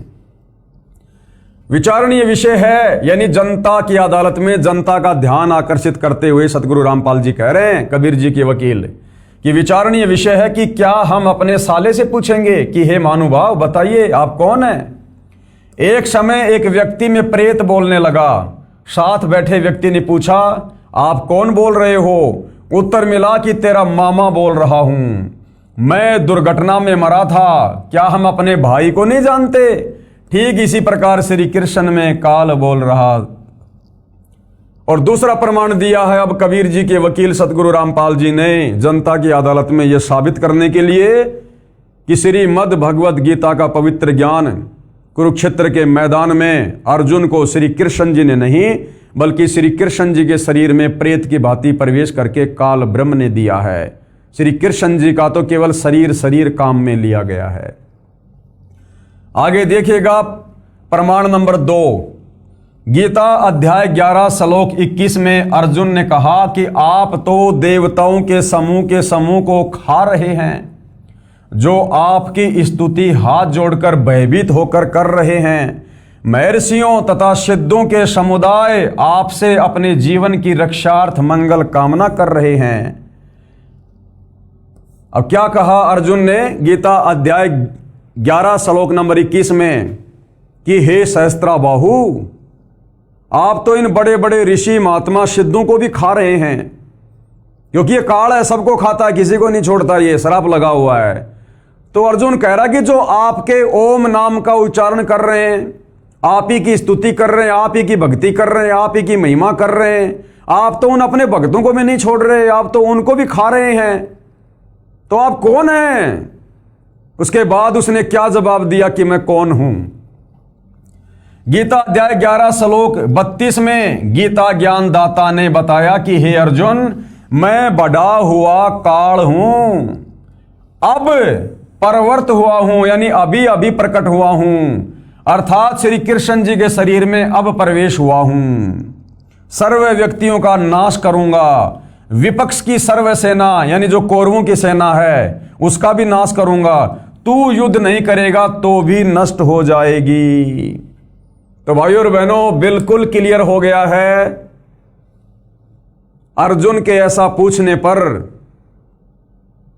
और श्री कृष्ण जी में प्रेत की भांति प्रवेश और अपना वो विराट रूप दिखा रहा काल ब्रह्म 1000 कला का स्वामी सहस्त्राबाहु क्या कह रहा है। गीता अध्याय 11 श्लोक नंबर 32 में आंख खोल के देख लीजिए श्री कृष्ण जी के वकील साहिबानों, आप कह रहे हो कि हम तो धर्मशास्त्रों के ज्ञाता हैं और गीता जी का ज्ञान श्री कृष्ण जी ने बोला है, बच्चा बच्चा जानता है। तो यह गीता अध्याय 11 श्लोक नंबर 32 में वो गीता ज्ञान बोलने वाला क्या कह रहा है। गीता अध्याय 11 श्लोक 32 में, अध्याय 11 श्लोक 32 में गीता ज्ञान दाता ने बताया कि हे अर्जुन, मैं बड़ा हुआ काल हूं। क्या श्री कृष्ण जी ने अपने जीवन काल में महाभारत के युद्ध से पहले कभी कहा कि मैं काल हूं? क्या महाभारत के युद्ध के बाद कभी श्री कृष्ण जी ने कहा कि मैं काल हूं? कभी नहीं कहा। और ना श्री कृष्ण जी काल थे। अरे श्री कृष्ण जी तो जब बांसुरी बजाया करते थे तो गाय वगैरह, पशु पक्षी वगैरह, गोपियां वगैरह, ग्वाल बाल मंत्र मुग्ध होकर उनके चरणों में बैठ जाया करते थे, आनंद लिया करते थे। वो भला काल कैसे हो सकते थे? तो यहां पर यह कहना गीता अध्याय 11 श्लोक 32 में गीता ज्ञान दाता के द्वारा कि मैं बढ़ा हुआ काल हूं, काल, और अभी परवर्त हुआ हूं, यानी अभी अभी श्री कृष्ण जी के शरीर में प्रवेश करके मैं तुझे अपना विराट रूप दिखा रहा हूं। गीता अध्याय 11 श्लोक 32 में गीता ज्ञानदाता ने बताया कि हे अर्जुन, मैं बढ़ा हुआ काल हूं और अब परवर्त हुआ हूं, अर्थात श्री कृष्ण के शरीर में अब प्रवेश हुआ हूं। अब आया हूं मैं और सर्व व्यक्तियों का नाश करूंगा। विपक्ष की सर्व सेना तू युद्ध नहीं करेगा तो भी नष्ट हो जाएगी। अब भाइयों और बहनों, जनता की अदालत में ऐसा ठोस सबूत पेश कर दिया गया है। जिसको भक्ति करनी होगी, जिसको परमात्मा चाहिए, वो तो चरण धो धो के पिएगा सतगुरु रामपाल जी के चरण धो धो के। आगे देखिएगा, ये देखिए पेश है गीता अध्याय 11 श्लोक 21 व 32 की फोटोकॉपी। गीता अध्याय 11 श्लोक 21 में क्या है, ये श्लोक आप जियों के सामने है, आप जी पढ़ सकते हैं, देख सकते हैं, जिसमें अर्जुन कह रहा है कि जो आप ही की स्तुति कर रहे हैं, आप ही की महिमा कर रहे हैं, आपकी भक्ति कर रहे हैं, आप तो उन साधु संत सिद्ध महात्माओं को भी खा रहे हो। कुछ तो आपके मुंह में जा रहे हैं, कुछ आपकी दाढ़ी में लटके हुए हैं, आप तो अपनी भक्ति करने वालों को भी नहीं छोड़ रहे। देखिएगा वे ही देवताओं के समूह आप में प्रवेश करते हैं और कुछ भयभीत होकर हाथ जोड़े आपके नाम और गुणों का उच्चारण करते हैं तथा महर्षि और सिद्धों के समुदाय कल्याण हो ऐसा कहकर उत्तम उत्तम स्तोत्रों द्वारा आपकी स्तुति करते हैं। देवताओं के समूह आप में प्रवेश करते हैं, यानी आप तो सबको खा रहे हो। आपके मुख के माध्यम से ये महर्षि जन, सिद्ध महात्मा भी, ये भी आपके मुंह में जा रहे हैं, आप तो इनको भी नहीं छोड़ रहे। तो उसने क्या बताया कि भाई मैं कौन हूं। गीता अध्याय 11 श्लोक 32 की फोटोकॉपी देखिएगा। काल है अश्मि लोकस्य कृत प्रवर्ध है लोकान समाहर तुम इह प्रवर्त ऋते अपि त्वाम न भविष्यन्ति सर्वे ये अवस्थिता प्रत्येनिकेषु योधा। इस प्रकार अर्जुन के पूछने पर श्री भगवान बोले, हे अर्जुन, मैं लोकों का नाश करने वाला बढ़ा हुआ महाकाल हूं। ये महाकाल तो इन्होंने जबरदस्ती लिखा है, साफ साफ यहां पर काल लिखा हुआ है, यहां पर काल ही लिखना चाहिए था, लेकिन ये तो गीता अनुवादकों की अपनी अटकलबाजी है। तो क्लियर हो गया है भाइयों और बहनों। क्या आप मानते हैं कि श्री कृष्ण जी काल हैं? अगर श्री कृष्ण जी काल हैं तो धिक्कार है हिंदू समाज को जो भगवान की पूजा ना करके काल की पूजा कर रहा है। और काल की पूजा करते समय श्री कृष्ण जी के शरीर में प्रेत की भांति प्रवेश करके अर्जुन को डराने धमकाने के लिए, युद्ध करवाने के लिए, और वो अपना विराट रूप, 1000 भुजा वाला रूप इस काल ने, ब्रह्मा विष्णु महेश के पिता ने, दुर्गा के पति काल ब्रह्म ज्योति निरंजन ने दिखाया था। और शाप कर रहा है यहां पर बिल्कुल क्लियर। अगर आप अपने धर्म ग्रंथ को भी नहीं मानोगे तो धिक्कार है फिर जो आप अपने आप को हिंदू कहते हो, सनातनी कहते हो। गीता अध्याय 11 श्लोक 32, मैं लोकों का नाश करने वाला बढ़ा हुआ महाकाल हूं। क्या हूं? बढ़ा हुआ महाकाल। यह आप जियों के सामने है। मैं लोकों का नाश करने वाला बढ़ा हुआ महाकाल हूं, यानी काल हूं। यहां पर सीधा सीधा काल लिखा हुआ है। इस समय इन लोकों को नष्ट करने के लिए प्रवृत्त हुआ हूं, यानी मैं तो अभी अभी प्रकट हुआ हूं भाई श्री कृष्ण जी के शरीर में।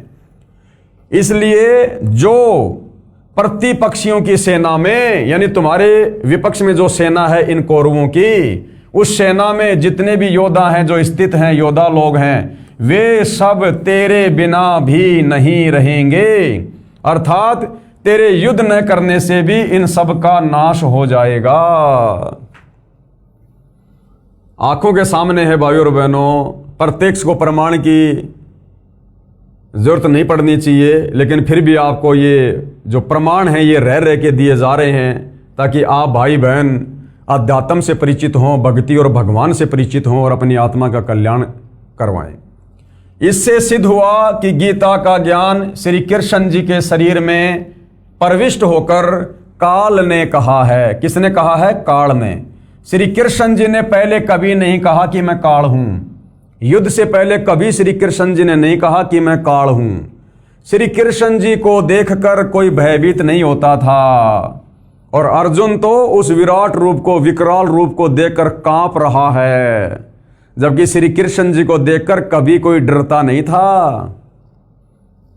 गोप गोपियां, ग्वाल बाल, पशु पक्षी सब दर्शन करके आनंदित होते थे। तो क्या श्री कृष्ण जी काल थे? नहीं।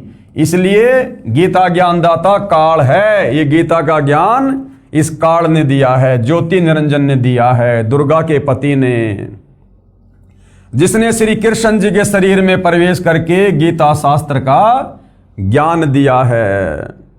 अब देखिएगा आगे सबूत नंबर 3, ये प्रमाण नंबर 3।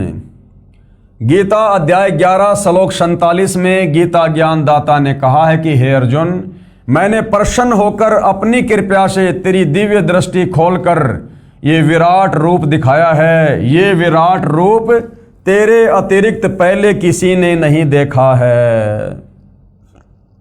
अब जनता की अदालत में जनता के सामने सतगुरु रामपाल जी एक और ऐसा सबूत पेश करने जा रहे हैं जिस सबूत को देखने के बाद श्री कृष्ण जी के वकील साहिबानों की अर्थात हिंदू धर्म गुरुओं की सिट्टी पिट्टी गुम हो जाएगी और मजबूरन उनको मानना पड़ेगा, अदालत में स्वीकार करना पड़ेगा कि वास्तव में कुरुक्षेत्र के मैदान में महाभारत के दौरान गीता जी का ज्ञान श्री कृष्ण जी ने नहीं बल्कि श्री कृष्ण जी के शरीर में प्रेतवत प्रवेश करके और इस काल ब्रह्म ने बोला था।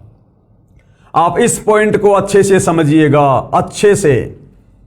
गीता अध्याय 11 श्लोक 47 में गीता ज्ञानदाता ने कहा कि हे अर्जुन, मैंने प्रसन्न होकर अपनी कृपया से तेरी दिव्य दृष्टि खोलकर, यानी केवल अर्जुन को ही दिखाई दे रहा था वो विराट रूप, अन्य किसी को नहीं, यह विराट रूप दिखाया है। और आगे फिर उसने क्या कहा, यह विराट रूप तेरे अतिरिक्त, यानी अर्जुन तेरे अलावा पहले किसी ने नहीं देखा, यानी अर्जुन तेरे अलावा मेरा ये विराट रूप पहले कभी किसी ने नहीं देखा। जबकि भाइयों और बहनों विचार करो, अगर गीता जी का ज्ञान उस समय श्री कृष्ण जी बोल रहे होते और ये वचन यदि श्री कृष्ण जी के होते कि ये विराट रूप अर्जुन मैंने तेरे अलावा पहले कभी किसी को नहीं दिखाया, ये श्री कृष्ण जी के वचन नहीं थे। अगर श्री कृष्ण जी के वचन होते, अगर ये बात श्री कृष्ण जी बोल रहे होते उस समय, तो श्री कृष्ण जी ने तो अपना विराट रूप पहले कौरवों की सभा में दिखा दिया था। फिर श्री कृष्ण जी अगर होते तो फिर झूठ क्यों बोल रहे हैं कि अर्जुन तेरे अलावा मेरा विराट रूप पहले कभी किसी ने नहीं देखा। जबकि महाभारत युद्ध से पहले श्री कृष्ण जी शांति समझौते के लिए शांति दूत बनकर कौरवों की सभा में दुर्योधन के पास में 3 बार जा चुके थे, 3 बार। और जब तीसरी बार गए थे समझाने के लिए, और जब पांडवों ने यह कह दिया था कि हे केशव, हमें तो केवल 5 गांव दिलवा दो दुर्योधन से, हम 5 गांवों से टैक्स लेकर अपना जीवन यापन कर लेंगे, हमें इसका आधा राज्य भी नहीं चाहिए।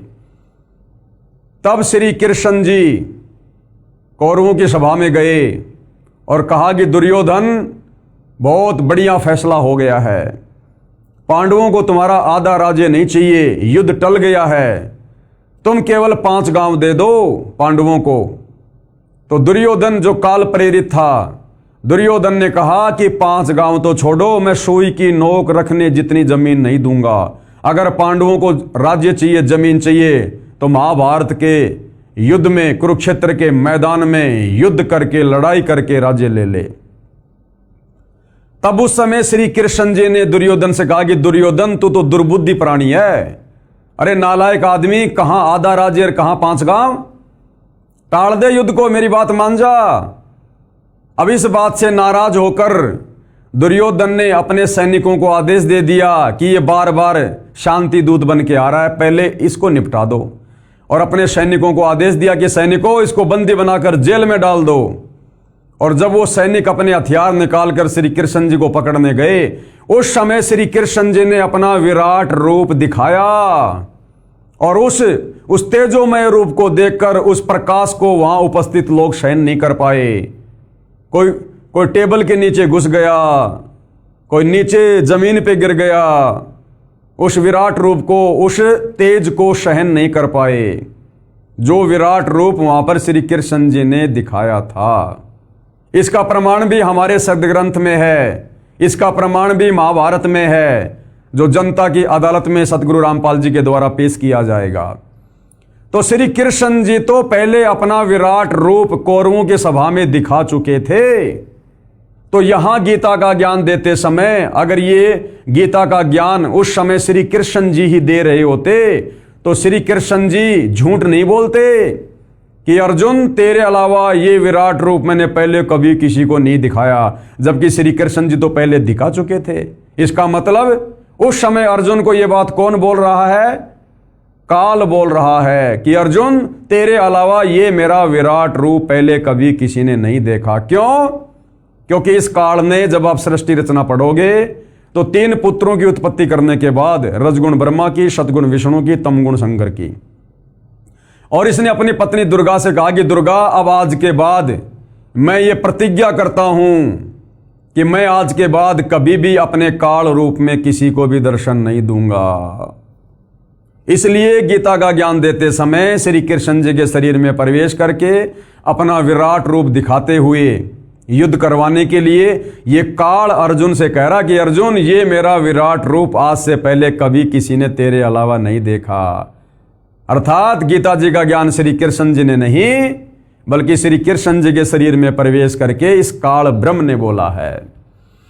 प्रमाण नंबर 3, गीता अध्याय 11 श्लोक 47 में गीता ज्ञानदाता ने कहा है, यानी इस काल ब्रह्म ने कहा, हे अर्जुन, मैंने प्रसन्न होकर अपनी कृपा से तेरी दिव्य दृष्टि खोलकर ये विराट रूप दिखाया है। ये विराट रूप तेरे अलावा पहले किसी ने नहीं देखा। अब क्या कह रहे हैं कबीर जी के वकील सतगुरु रामपाल जी, ध्यान से सुनिए, विचार करो। महाभारत ग्रंथ में यह प्रकरण आता है कि जिस समय श्री कृष्ण जी कौरवों की सभा में उपस्थित थे और उनसे कह रहे थे कि आप दोनों कौरव और पांडव आपस में बातचीत करके अपनी संपत्ति राज्य का बंटवारा कर लो, क्योंकि श्री कृष्ण जी उनके रिश्तेदार थे, इसलिए बीच बचाव करने गए थे कि लड़ाई मत करो, लड़ाई से कुछ नहीं मिलेगा, आपस में समझौता कर लो, भाई बंटवारा कर लो अपना। युद्ध करना शोभा नहीं देता। पांडवों ने कहा कि हमें 5 गांव दे दो, हम उन्हीं से निर्वाह कर लेंगे, जीवन यापन कर लेंगे टैक्स लेकर। दुर्योधन ने यह भी मांग नहीं मानी और कहा कि पांडवों के लिए सुई की नोक के समान भी राज्य नहीं है, युद्ध करके ले सकते हैं। इस बात से श्री कृष्ण भगवान बहुत नाराज हो गए तथा दुर्योधन से कहा कि तू पृथ्वी के नाश के लिए ही जन्मा है, कुल नाश करके टिकेगा। भले मानव कहां आधा राज्य और कहां 5 गांव, कुछ तो शर्म कर ले। इतनी बात श्री कृष्ण जी के मुख से सुनकर अभिमानी दुर्योधन राजा आग बबूला हो गया और सभा में उपस्थित अपने भाइयों तथा मंत्रियों से बोला कि इस कृष्ण यादव को गिरफ्तार कर लो। उसी समय श्री कृष्ण जी ने विराट रूप दिखाया। सभा में उपस्थित सर्व सभासद उस विराट रूप को देखकर भयभीत होकर कुर्सियों के नीचे छिप गए, कुछ आंखों पर हाथ रखकर जमीन पर गिर गए। श्री कृष्ण जी सभा छोड़कर चले गए तथा अपना विराट रूप समाप्त कर दिया। तो श्री कृष्ण जी तो पहले अपना विराट रूप कौरवों के सभा में दिखा चुके थे। अब यदि श्री कृष्ण जी उस समय वो विराट रूप दिखा रहे होते महाभारत के युद्ध में, तो ये कभी नहीं कहते कि अर्जुन, तेरे अलावा मैंने ये विराट रूप पहले कभी किसी को नहीं दिखाया, जबकि वो तो पहले कौरवों की सभा में दिखा चुके थे। क्या कह रहे हैं कबीर जी के वकील सतगुरु रामपाल जी? गीता अध्याय 11 श्लोक 47 में गीता ज्ञानदाता यानी काल ब्रह्म ने कहा था कि ये मेरा विराट रूप है और तेरे अतिरिक्त अर्जुन पहले किसी ने नहीं देखा था। यदि श्री कृष्ण जी गीता ज्ञान बोल रहे होते तो ये कभी नहीं कहते कि मेरा विराट रूप तेरे अतिरिक्त पहले किसी ने नहीं देखा, क्योंकि श्री कृष्ण जी के विराट रूप को कौरवों तथा सभासद पहले देख चुके थे।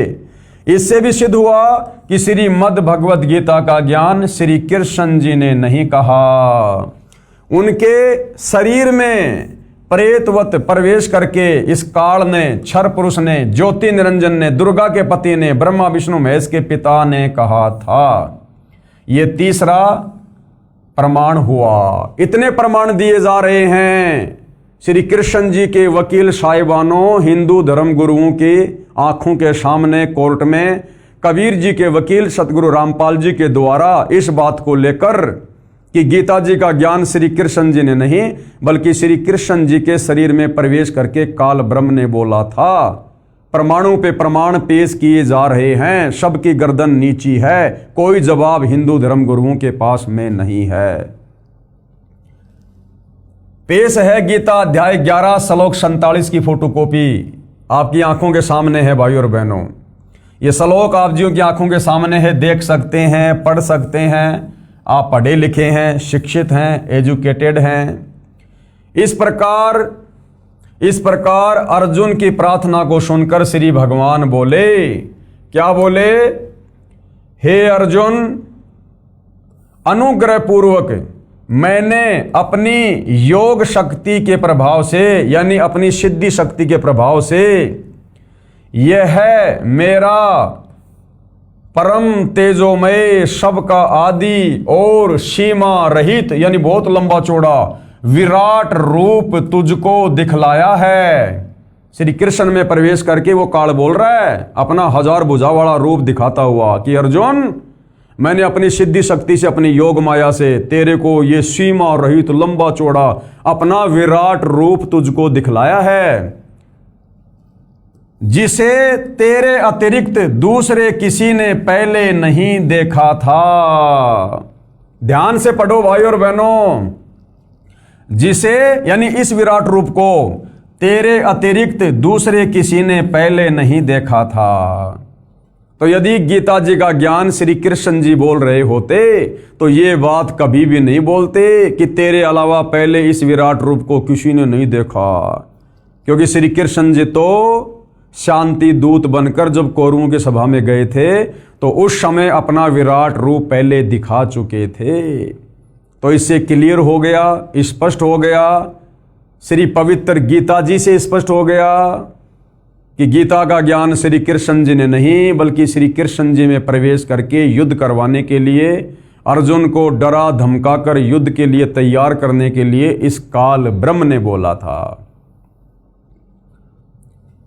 प्रमाण के लिए पेश है गीता अध्याय 7 श्लोक 24 और 25 की फोटोकॉपी, जिसमें काल ब्रह्म यानी गीता का ज्ञान बताने वाले ने कहा है कि मैं कभी किसी के समक्ष प्रकट नहीं होता, कि मैं कभी किसी के सामने अपने ओरिजिनल काल रूप में प्रकट नहीं होता, क्योंकि इसको श्राप लगा हुआ है। अगर इसकी हकीकत का पता चल जाए कि ये काल है तो फिर इसकी पूजा कोई नहीं करेगा। ब्रह्मा विष्णु महेश, इसके 3 पुत्र, इसके लिए फिर भोजन पानी की व्यवस्था नहीं करेंगे। तो ये क्या कह रहा है?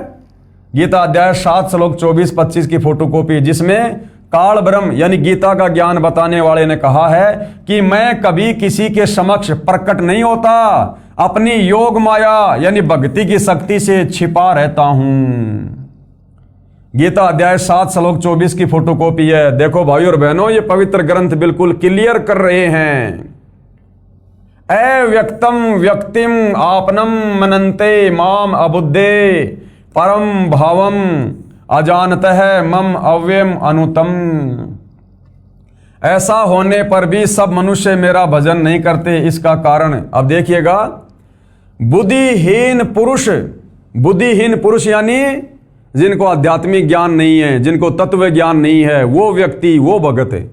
बुद्धिहीन पुरुष मेरे अनुत्तम अविनाशी परम भाव को न जानते हुए, अनुत्तम यानी घटिया। ये क्या कह रहा है कि जो बुद्धिहीन इंसान है ना, जिनको आध्यात्मिक ज्ञान नहीं, वो मेरे इस परम और अविनाशी इस परम भाव को ना जानते हुए, अर्थात मैंने सौगंध खा रखी है कि मैं कभी भी किसी को अपने ओरिजिनल काल रूप में दर्शन नहीं दूंगा। ये बुद्धिहीन समाज मेरी इस घटिया बात को नहीं जानता है। ये मेरा अटल अविनाशी संविधान है, विधान है, मैं कभी किसी को दर्शन नहीं देता। बुद्धिहीन पुरुष यानी समाज मेरे अनुत्तम अविनाशी परम भाव को न जानते हुए मन और इंद्रियों से परे मुझ सच्चिदानंद घन परमात्मा को मनुष्य की भांति जन्म कर व्यक्ति भाव को प्राप्त हुआ मानते हैं। यानी मुझे श्री कृष्ण मान रहे हैं, लेकिन मैं श्री कृष्ण नहीं हूं। मैं इस प्रकार श्री कृष्ण की तरह जन्म लेकर नहीं आता हूं। ये लोग मेरे इस अनुत्तम अविनाशी इस घटिया इस परम भाव से अपरिचित हैं कि मैं काल हूं। मैं श्री कृष्ण की तरह मां के गर्भ से जन्म लेकर नहीं आता। मैं अपनी योग माया से, सिद्धि शक्ति से मैं दूसरों में प्रवेश करके अपना कार्य करता हूं। जैसे महाभारत के युद्ध के समय श्री कृष्ण जी में प्रेत की भांति अपनी योग माया से प्रवेश करके अर्जुन को अपना विराट रूप दिखाकर डराया धमकाया और भयंकर संहार करवा दिया। 18 करोड़ सेना का नाश करवा दिया। ये गीता अध्याय 7 श्लोक नंबर 24। उसके बाद गीता अध्याय 7 श्लोक नंबर 25 की फोटोकॉपी। न अहम प्रकाश है सर्वस्व योग माया समावृत है मूड अयम मैं न अभिजानाति लोक माम अजम अव्यम। आगे फिर क्या कह रहा है?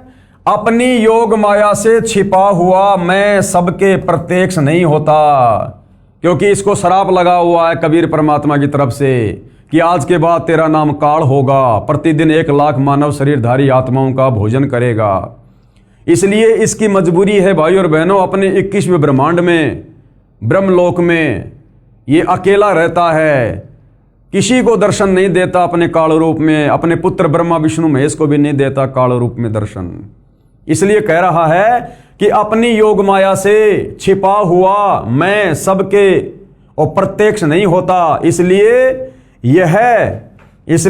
यह अज्ञानी जन समुदाय मुझ जन्म रहित अविनाशी परमेश्वर को नहीं जानता, अर्थात मुझको जन्मने मरने वाला समझता है कि मैं तो अपनी योग माया से भाई छुपा हुआ रहता हूं, किसी को भी अपने काल रूप में दर्शन नहीं देता। लेकिन ये जो अज्ञानी जन समुदाय है ये मुझ जन्म रहित अविनाशी परमेश्वर को, अविनाशी तो ये डींग मार रहा है अपनी, ये काहे का अविनाशी है, इसका भी जन्म और मृत्यु होती है, परमात्मा जी ने बताया। तो मुझ जन्म रहित अविनाशी परमेश्वर को अगर ये जन्म रहित होता, अविनाशी होता, तो गीता अध्याय 2 श्लोक 12, गीता अध्याय 10 श्लोक 2 और गीता अध्याय 4 श्लोक 5 और 9 में ये खुद स्वीकार कर रहा कि अर्जुन तेरे और मेरे बहुत सारे जन्म हो चुके हैं, आगे भी होंगे, तू नहीं जानता मैं जानता हूं। ये खुद अपनी जन्म और मृत्यु स्वीकार कर रहा है। तो यहां पर ये डींग मार रहा है कि मुझ जन्म रहित अविनाशी परमेश्वर को नहीं जानता, अर्थात मुझको जन्मने मरने वाला समझता है। यानी श्री कृष्ण जी की तरह मुझे भी लोग मां के गर्भ से जन्म लेकर आया हुआ ही समझ रहे हैं। यथार्थ अनुवाद गीता अध्याय 7 श्लोक 24-25 का यथार्थ अनुवाद इस प्रकार है। काल ब्रह्म ने कहा है कि मुझ अव्यक्त गुप्त रहने वाले को ये बुद्धिहीन जन समुदाय मेरे अनुत्तम घटिया अव्यम अविनाशी यानी अटल नियम को नहीं जानते कि मैं अपने यथार्थ रूप में किसी के सामने प्रत्यक्ष नहीं होता। मुझे मनुष्य रूप में यानी कृष्ण मान रहे हैं, मैं कृष्ण नहीं हूं। श्लोक 25 में कहा कि मैं अपनी योग माया से छिपा रहता हूं, किसी के सामने प्रत्यक्ष नहीं होता। ये मूढ़ अज्ञानी जन समुदाय मुझको इस प्रकार नहीं जानता कि मैं कृष्ण की तरह नहीं जन्मता।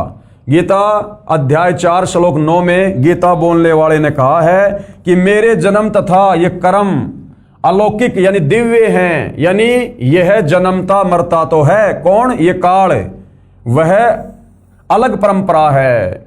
यानी परमात्मा ने इसकी भी जन्म और मृत्यु निश्चित कर रखी है। यह भी समय आने पर शरीर छोड़ता है, लेकिन इसके जन्मने और मरने का तरीका अलग है। जिस प्रकार सांप अपनी केंचुली छोड़ता है, इस प्रकार से अंत में दुर्गा और काल भी मरते हैं और फिर दोबारा युवा शरीर में परमात्मा जी के वरदान से इनको पुनः वो शरीर मिल जाता है। तो ये भी जन्मता और मरता है, लेकिन ये श्री कृष्ण जी की तरह माँ के गर्भ से जन्म लेकर नहीं आता है। इसलिए कह रहा है कि ये मूर्ख जन समुदाय मेरे घटिया नियम से परिचित नहीं है। ये लोग मुझे श्री कृष्ण जी मान रहे हैं, लेकिन मैं श्री कृष्ण नहीं हूं। मैं तो उसके शरीर में प्रवेश करके अपना काम कर रहा हूं। यानी यह जन्मता मरता तो है, वह अलग परंपरा है। उपरोक्त दोनों श्लोकों से सिद्ध हुआ कि काल गुप्त रहकर कार्य करता है, यह किसी के सामने प्रत्यक्ष प्रकट नहीं होता। आगे और देखिएगा प्रमाण नंबर 4। कबीर जी के वकील सतगुरु रामपाल जी जनता की अदालत में प्रमाण पे प्रमाण दे रहे हैं कि गीता जी का ज्ञान श्री कृष्ण जी ने नहीं, बल्कि श्री कृष्ण जी के शरीर में प्रवेश करके काल ब्रह्म ने बोला है। और भाइयों और बहनों, जब तक हम अपने सदग्रंथों में लिखी गूढ़ सच्चाई से परिचित नहीं होंगे, भला हम भक्ति कैसे कर सकते हैं? हम कैसे भक्ति मार्ग में आगे बढ़ सकते हैं? हमारे को कोई भी डगमग कर देगा, हमें आगे का ज्ञान समझ में आएगा नहीं। यदि बच्चा प्रथम कक्षा में एडमिशन लेके ABCD क ख ग नहीं समझेगा, तो बच्चा फिर आगे पुस्तकों को फटाफट कैसे बोलेगा, कैसे वो उनको बाँचेगा, कैसे उनको पढ़ेगा? तो भाइयों और बहनों, ये प्रारंभिक ज्ञान है, ये प्राइमरी ज्ञान है। इस ज्ञान को हमने बहुत ही धैर्यपूर्वक, रुचि लेकर, निष्पक्ष भाव से समझना है। और कुछ भी तो झूठ नहीं बोला जा रहा, एक शब्द की भी हेरा फेरी नहीं है। जबकि हमारे गीता अनुवाद करने वालों ने तत्व ज्ञान के अभाव में जो हेरा फेरी गीता के अर्थों के अनर्थ करके कर डाली है सदगुरु रामपाल जी, तो उसको भी शुद्ध कर रहे हैं। आगे प्रमाण नंबर 4, श्री विष्णु पुराण यानी ये काल किस प्रकार से दूसरे के शरीर में प्रवेश करके अपना कार्य करता है। जिस प्रकार इसने श्री कृष्ण जी के शरीर में प्रवेश करके महाभारत का युद्ध करवाया, यानी ये किस प्रकार से दूसरे के अंदर प्रवेश करता है। श्री विष्णु पुराण ये गीता प्रेस गोरखपुर से प्रकाशित है। इसके चौथे अंश के अध्याय 2 श्लोक 19 और 26 में प्रमाण है कि एक समय देवताओं और राक्षसों का युद्ध हुआ। देवता राक्षसों से हार कर यानी पराजित होकर समुद्र के किनारे जाकर छिप गए। फिर भगवान की तपस्या स्तुति करने लगे। काल का विधान है, अर्थात काल ने प्रतिज्ञा कर रखी है कि मैं अपने वास्तविक काल रूप में कभी किसी को दर्शन नहीं दूंगा, अपनी योग माया से छिपा रहूंगा। इसका प्रमाण गीता अध्याय 7 श्लोक नंबर 24 और 25 में थोड़ी देर पहले हमने पढ़ लिया। इसलिए ये काल यानी क्षर पुरुष किसी को विष्णु जी के रूप में दर्शन देता है, किसी को शंकर जी के रूप में, तो किसी को ब्रह्मा जी के रूप में दर्शन देता है। तो जब देवता लोग राक्षसों से हार कर जब भगवान की स्तुति कर रहे थे, तो वहां पर विष्णु जी का रूप धारण करके ये काल प्रकट हो गया। देवताओं को श्री विष्णु जी के रूप में दर्शन देकर कहा कि मैंने जो आपकी समस्या है वो जान ली है। आप पुरंजय राजा को युद्ध के लिए तैयार कर लो। देवताओं से क्या कहा कि आप उस पुरंजय राजा को युद्ध के लिए तैयार कर लो।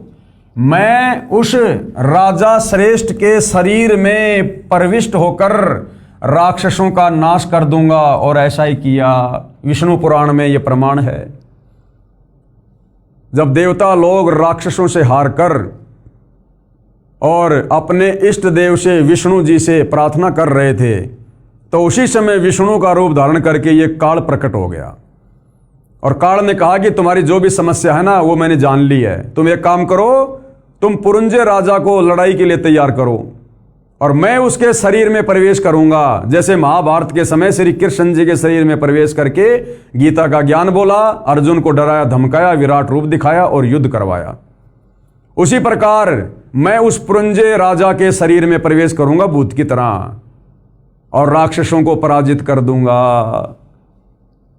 तो ये काल इस प्रकार से अपने वास्तविक काल रूप में प्रकट ना होकर अन्य के माध्यम से, अन्य के शरीर में प्रवेश करके या दूसरे का रूप धारण करके, विशेषकर अपने तीनों पुत्र ब्रह्मा विष्णु महेश के रूप में, इस प्रकार से ये अपनी लीलाएं करता है।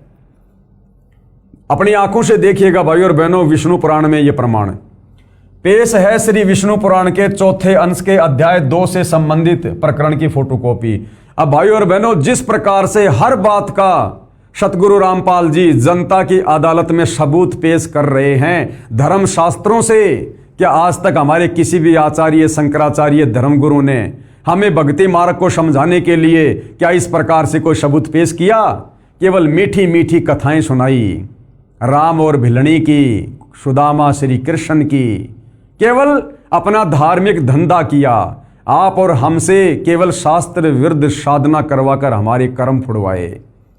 अब देखिए सतगुरु रामपाल जी शास्त्र अनुकूल साधना पर आप और हमें लगाने के लिए कितना संघर्ष कर रहे हैं, कितना प्रयत्न कर रहे हैं। एक एक बात के कितने कितने ये प्रमाण पेश किए जा रहे हैं। ये श्री विष्णु पुराण है आप जियों के सामने, और ये देखिएगा पुरंजय भी यह एक दूसरा नाम पड़ा। पूर्व काल में त्रेता युग में एक बार अति भीषण देवासुर संग्राम हुआ, यानी देवता और राक्षसों का युद्ध हुआ। उसमें महाबलवान दैत्यगण से यानी राक्षसों से पराजित हुए देवताओं ने भगवान विष्णु की आराधना की। तब आदि अंत शून्य अशेष जगत प्रतिपालक श्री नारायण ने देवताओं से प्रसन्न होकर कहा। अब उस समय कौन प्रकट हो गया? ये काल प्रकट हो गया। आप लोगों का जो कुछ अभिष्ट है, यानी जो भी आपकी समस्या है, वह मैंने जान लिया है। उसके विषय में ये बात सुनिए। राज ऋषि शशाद का जो पुरुंजय नामक पुत्र है, उस क्षत्रिय श्रेष्ठ के शरीर में मैं अंश मात्र से स्वयं अवतीर्ण होकर उन संपूर्ण दैत्यों का नाश करूंगा। जबकि श्री विष्णु जी कभी किसी के शरीर में इस प्रकार से भूत की तरह प्रवेश करके युद्ध नहीं करते हैं। अगर रावण को मारना था तो राम रूप धारण करके आए, कंस को मारना था तो श्री कृष्ण का रूप धारण करके आए, और बाकी जितनी भी लड़ाइयाँ इन्होंने राक्षसों के साथ में लड़ी हैं तो खुद अपने शरीर से लड़ी हैं, किसी के शरीर में प्रवेश नहीं किया। ये शरीर में इस प्रकार से प्रवेश करके ये छलबल करने का काम ये काल करता है। तो क्या कह रहा है? राज ऋषि शशाद का जो पुरुंजय नाम का पुत्र है, वो क्षत्रिय श्रेष्ठ के शरीर में मैं अंश मात्र से स्वयं अवतीर्ण होकर उन संपूर्ण दैत्यों का यानी राक्षसों का नाश करूंगा। अतः तुम लोग पुरंजय को दैत्यों के वध के लिए तैयार करो, यानी तुम उसको युद्ध के लिए तैयार करो। अतः उसका नाम कुकुस्त पड़ा। कुकुस्त के अनेना नामक पुत्र हुआ। अनेना के पृथक पुत्र के विष्टाश रूप उसके चंद्र युवनाश्व तथा उस चंद्र युवनाश्व के सावस्त नामक पुत्र हुआ, जिसने सावस्तीपुरी बसाई थी। सावस्त के ये बहुत कुछ लिखा हुआ भाई और बहनों, आप जी देख सकते हैं यहाँ पर। हमारा जो मूल विषय है अब उसके विषय में देखिए। इस फोटोकॉपी में स्पष्ट लिखा है कि गीता ज्ञान देने वाला काल ब्रह्म अन्य के शरीर में प्रवेश करके कार्य करता है। जैसे शशाद के पुत्र उस पुरंजय के शरीर में प्रवेश करके उसने दैत्यों का नाश किया, इसी प्रकार श्री कृष्ण जी में प्रवेश करके गीता का ज्ञान इस काल ब्रह्म ने कहा है। और प्रमाण देखिए भाई और बहनों, जनता की अदालत में प्रमाण पे प्रमाण पेश किए जा रहे हैं सतगुरु रामपाल जी के द्वारा। प्रमाण नंबर 5 श्री विष्णु पुराण के चौथे अंश के अध्याय 3 श्लोक 4 और 6 में प्रमाण है कि एक समय नागवंशियों तथा गंधर्वों का युद्ध हुआ। गंधर्वों ने नागों के सर्व बहुमूल्य हीरे लाल व खजाने लूट लिए, उनके राज्य पर भी कब्जा कर लिया। नागाओं ने भगवान की स्तुति की। वही काल भगवान विष्णु रूप धारण करके प्रकट हुआ। कहा कि आप पुरुतकुश राजा को गंधर्वों के साथ युद्ध के लिए तैयार कर लो। मैं राजा पुरुकुत्स के शरीर में प्रवेश करके दुष्ट गंधर्वों का नाश कर दूंगा। और फिर ऐसा ही हुआ। अर्थात ये काल किसी के सामने अपने वास्तविक काल रूप में प्रकट नहीं होता, ये अन्य के शरीर में प्रवेश करके या अपने तीनों पुत्रों में से किसी का भी ब्रह्मा विष्णु महेश का रूप धारण करके ये अपना कार्य करता है। पेश है श्री विष्णु पुराण के चौथे अंश के अध्याय 3 से संबंधित प्रकरण की फोटोकॉपी। अब देखिएगा, जो बात सतगुरु रामपाल जी ने बताई है गंधर्व और नागाओं में जिस प्रकार से युद्ध हुआ था, अब उसका ये प्रमाण ये श्री विष्णु पुराण से चौथा अंश है, तीसरा अध्याय है। मानधाता की संतति त्रिशंकु का सर्वागारोहण तथा सागर की उत्पत्ति और विजय। ये देखिएगा यहां से। पूर्व काल में रसातल में मोने नामक 6 करोड़ गंधर्व रहते थे। उन्होंने समस्त नाग कुलों के प्रधान और प्रधान रत्न और अधिकार छीन लिए थे। गंधर्वों के पराक्रम से अपमानित उन नागेश्वरों द्वारा स्तुति किए जाने पर उनके श्रवण करने से जिनकी विकसित कमल सदृश से आंखें खुल गई, निंद्रा के अंत में जगे हुए उन जलाशयी भगवान सर्व देवेश्वर को प्रमाण कर उनसे नागगण ने कहा, यानी नागगणों ने श्री विष्णु जी की प्रार्थना की तो वहां पर विष्णु रूप में काल प्रकट हो गया। भगवान, इन गंधर्वों से उत्पन्न हुआ हमारा भय किस प्रकार शांत हो। तब आदि अंत रहित भगवान पुरुषोत्तम ने कहा, योनाश्व के पुत्र मानधाता का जो ये है पुरुकुत्स नामक पुत्र है, उसमें प्रविष्ट होकर यानी उसमें प्रवेश करके, जैसे श्री कृष्ण जी में इसने महाभारत के युद्ध के समय प्रवेश किया, ऐसे ही युवनाश्व के पुत्र मानधाता का जो ये पुरुकुत्स नामक पुत्र है, उसमें प्रविष्ट होकर यानी उसमें प्रवेश करके उन संपूर्ण दुष्ट गंधर्वों का नाश कर दूंगा। और ऐसा ही हुआ। अर्थात ये काल कभी भी अपने वास्तविक काल रूप में किसी के सामने प्रकट नहीं होता, इसने सौगंध खा रखी है। और इसी प्रकार इसने महाभारत के समय श्री कृष्ण जी के शरीर में प्रवेश करके युद्ध करवाने के लिए, और इसने गीता जी का ज्ञान कहा और अर्जुन को अपना विराट रूप दिखाया। उपरोक्त विष्णु पुराण की दोनों इन कथाओं से प्रमाणित हुआ कि ये काल भगवान यानी क्षर पुरुष का मतलब है नाशवान, जिसका जन्म और मृत्यु होती है, इस प्रकार अव्यक्त यानी गुप्त रहकर कार्य करता है। इसी प्रकार इसने श्री कृष्ण जी में प्रवेश करके गीता का ज्ञान कहा। इस बात को और अच्छे से समझाने के लिए, हिंदू श्रद्धालुओं के दिलो दिमाग में दृढ़ता प्रदान करने के लिए कि वास्तव में गीता जी का ज्ञान श्री कृष्ण जी ने नहीं बल्कि श्री कृष्ण जी के शरीर में प्रवेश करके काल ब्रह्म ने बोला था। जनता की अदालत में कबीर जी के वकील सतगुरु रामपाल जी 6 नंबर का एक और प्रमाण पेश करने जा रहे हैं। देखिएगा भाई और बहनों, प्रमाण आप जी की आंखों के सामने है। प्रमाण नंबर 6, महाभारत ग्रंथ में गीता प्रेस गोरखपुर यूपी से प्रकाशित में भाग 2 पेज नंबर 800 से 802 पर लिखा है कि महाभारत के युद्ध के पश्चात राजा युधिष्ठिर को राजगद्दी पर बैठाकर श्री कृष्ण जी ने द्वारिका जाने की तैयारी की। तब अर्जुन ने श्री कृष्ण जी से कहा कि आप वह गीता वाला ज्ञान फिर से सुनाओ, मैं उस ज्ञान को भूल गया हूं। श्री कृष्ण जी ने कहा कि हे अर्जुन, आप बड़े बुद्धिहीन हो, बड़े श्रद्धाहीन हो, आपने उस अनमोल ज्ञान को क्यों भुला दिया? अब मैं उस ज्ञान को नहीं सुना सकता, क्योंकि मैंने उस समय योग युक्त होकर और गीता का ज्ञान सुनाया था। जब वक्ता को ज्ञान नहीं तो श्रोता को कैसे याद रह सकता है? अगर गीता का ज्ञान श्री कृष्ण जी ने सुनाया होता तो ज्ञान उनको याद होना चाहिए ना। अर्जुन तो सुनने वाला था और अर्जुन को धमका रहा श्री कृष्ण कि तूने उस ज्ञान को याद क्यों नहीं रखा, तू तो बुद्धिहीन है, श्रद्धाहीन है। अरे जब ज्ञान बताने वाले को याद नहीं, कह रहा कि मैं नहीं सुना सकता, मैं भी भूल गया, उस समय तो मैं योग युगत था। जब श्री कृष्ण को गीता का ज्ञान सुनाते समय वो ज्ञान याद नहीं रहा, यदि सुनाया होता तो, जब बोलने वाले को ज्ञान याद नहीं तो सुनने वाले को कहां से रह जाएगा? जब वक्ता को यानी श्री कृष्ण जी को ज्ञान नहीं तो श्रोता यानी अर्जुन को कैसे याद रह सकता है? इससे सिद्ध है कि श्री कृष्ण ने गीता का ज्ञान नहीं कहा।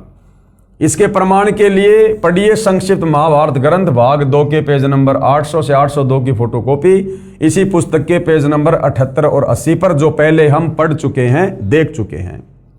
अब कबीर जी के वकील सतगुरु रामपाल जी जनता की अदालत में और जनता के सामने क्या कुछ कह रहे हैं, विचार करें।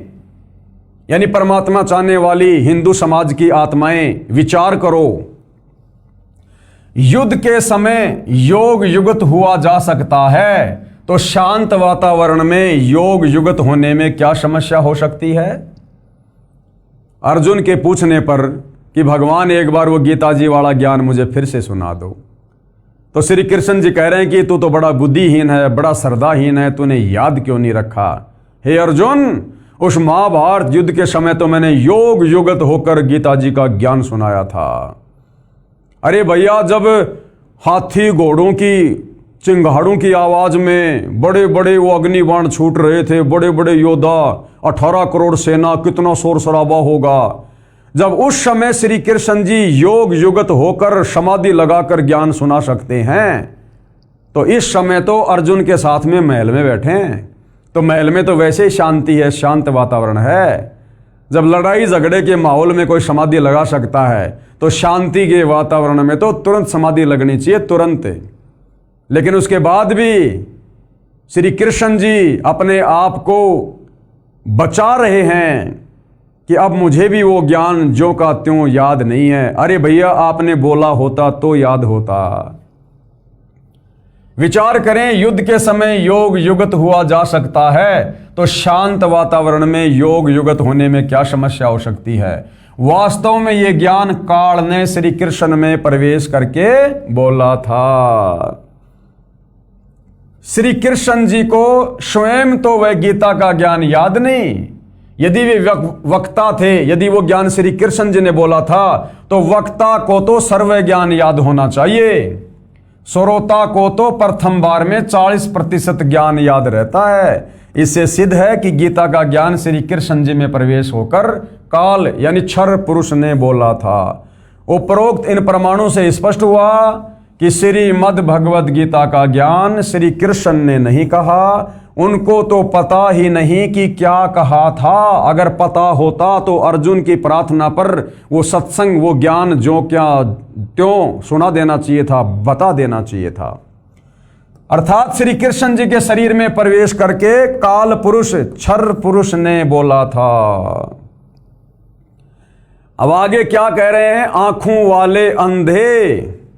आंखों वाले अंधे कौन? आंखों वाले अंधे हमारे हिंदू धर्म गुरु आंखों वाले अंधे। अर्थात जो प्रमाण जनता की अदालत में सतगुरु रामपाल जी के द्वारा सबके सामने सार्वजनिक किए गए हैं कि हमारे हिंदू धर्म ग्रंथों में साफ साफ लिखा हुआ है, सारे प्रमाण हैं कि गीता जी का ज्ञान श्री कृष्ण जी ने नहीं, श्री कृष्ण जी के शरीर में प्रेत की तरह प्रवेश करके इस काल ब्रह्म ने दिया है। और आंखों वाले अंधे अर्थात ये हमारे धर्म गुरु जो श्री कृष्ण जी की तरफ से उनके परमात्मा होने को लेकर पैरवी कर रहे हैं कि हमने हिंदू धर्म ग्रंथ पढ़े हैं, हम हिंदू धर्म के सर्वश्रेष्ठ धर्म गुरु हैं और हमारे धर्मशास्त्रों में लिखा है कि श्री कृष्ण अर्थात विष्णु परमात्मा हैं, गीता का ज्ञान श्री कृष्ण ने बोला है। तो कबीर जी के वकील सतगुरु रामपाल जी जनता की अदालत में और उन श्री कृष्ण जी के वकीलों को, हिंदू धर्म गुरुओं को आंखों वाले अंधों की संज्ञा दे रहे हैं कि ये तुम्हारे धर्म गुरु, ये आचार्य शंकराचार्य, संत महंत मठाधीश, ये कथावाचक, ये आंखों वाले अंधे हैं। अंधे आंखें होते हुए भी और उस तत्व ज्ञान के अभाव में ये आज तक भगत समाज को ये नहीं बता पाए कि पवित्र गीता जी हमें क्या कहना चाहती है, क्या समझाना चाहती है। गीता का ज्ञान श्री कृष्ण ने बोला या श्री कृष्ण में प्रवेश करके काल ने बोला, ये आज तक ना खुद समझ पाए, ना हिंदू समाज को समझा पाए। और परमात्मा चाहने वाली आत्माओं को पवित्र गीता जी के विरुद्ध साधना करवा रहे हैं। इसलिए सतगुरु रामपाल जी ने हिंदू धर्म गुरुओं को आंखों वाले अंधों की संज्ञा दी है। और भाइयों और बहनों, जनता की अदालत में अब आगे कबीर जी के वकील सतगुरु रामपाल जी के द्वारा और क्या क्या बातें रखी जाएंगी, हिंदू समाज को अपने शास्त्रों से परिचित करवाने के लिए, भक्ति और भगवान की परिभाषा से परिचित करवाने के लिए श्री कृष्ण जी के वकील साहिबानों, हिंदू धर्म गुरुओं के सामने हिंदू धर्म ग्रंथ दिखाकर और क्या क्या बताया जाएगा, ये हम जनता की अदालत में अगली एपिसोड में देखेंगे, सुनेंगे, समझेंगे। तब तक भाइयों और बहनों, आज के इस वीडियो में केवल इतना ही। ये वीडियो देखने के बाद आप हिंदू समाज से जुड़े भाई बहनों ने आत्मचिंतन और मंथन करने की अति आवश्यकता है।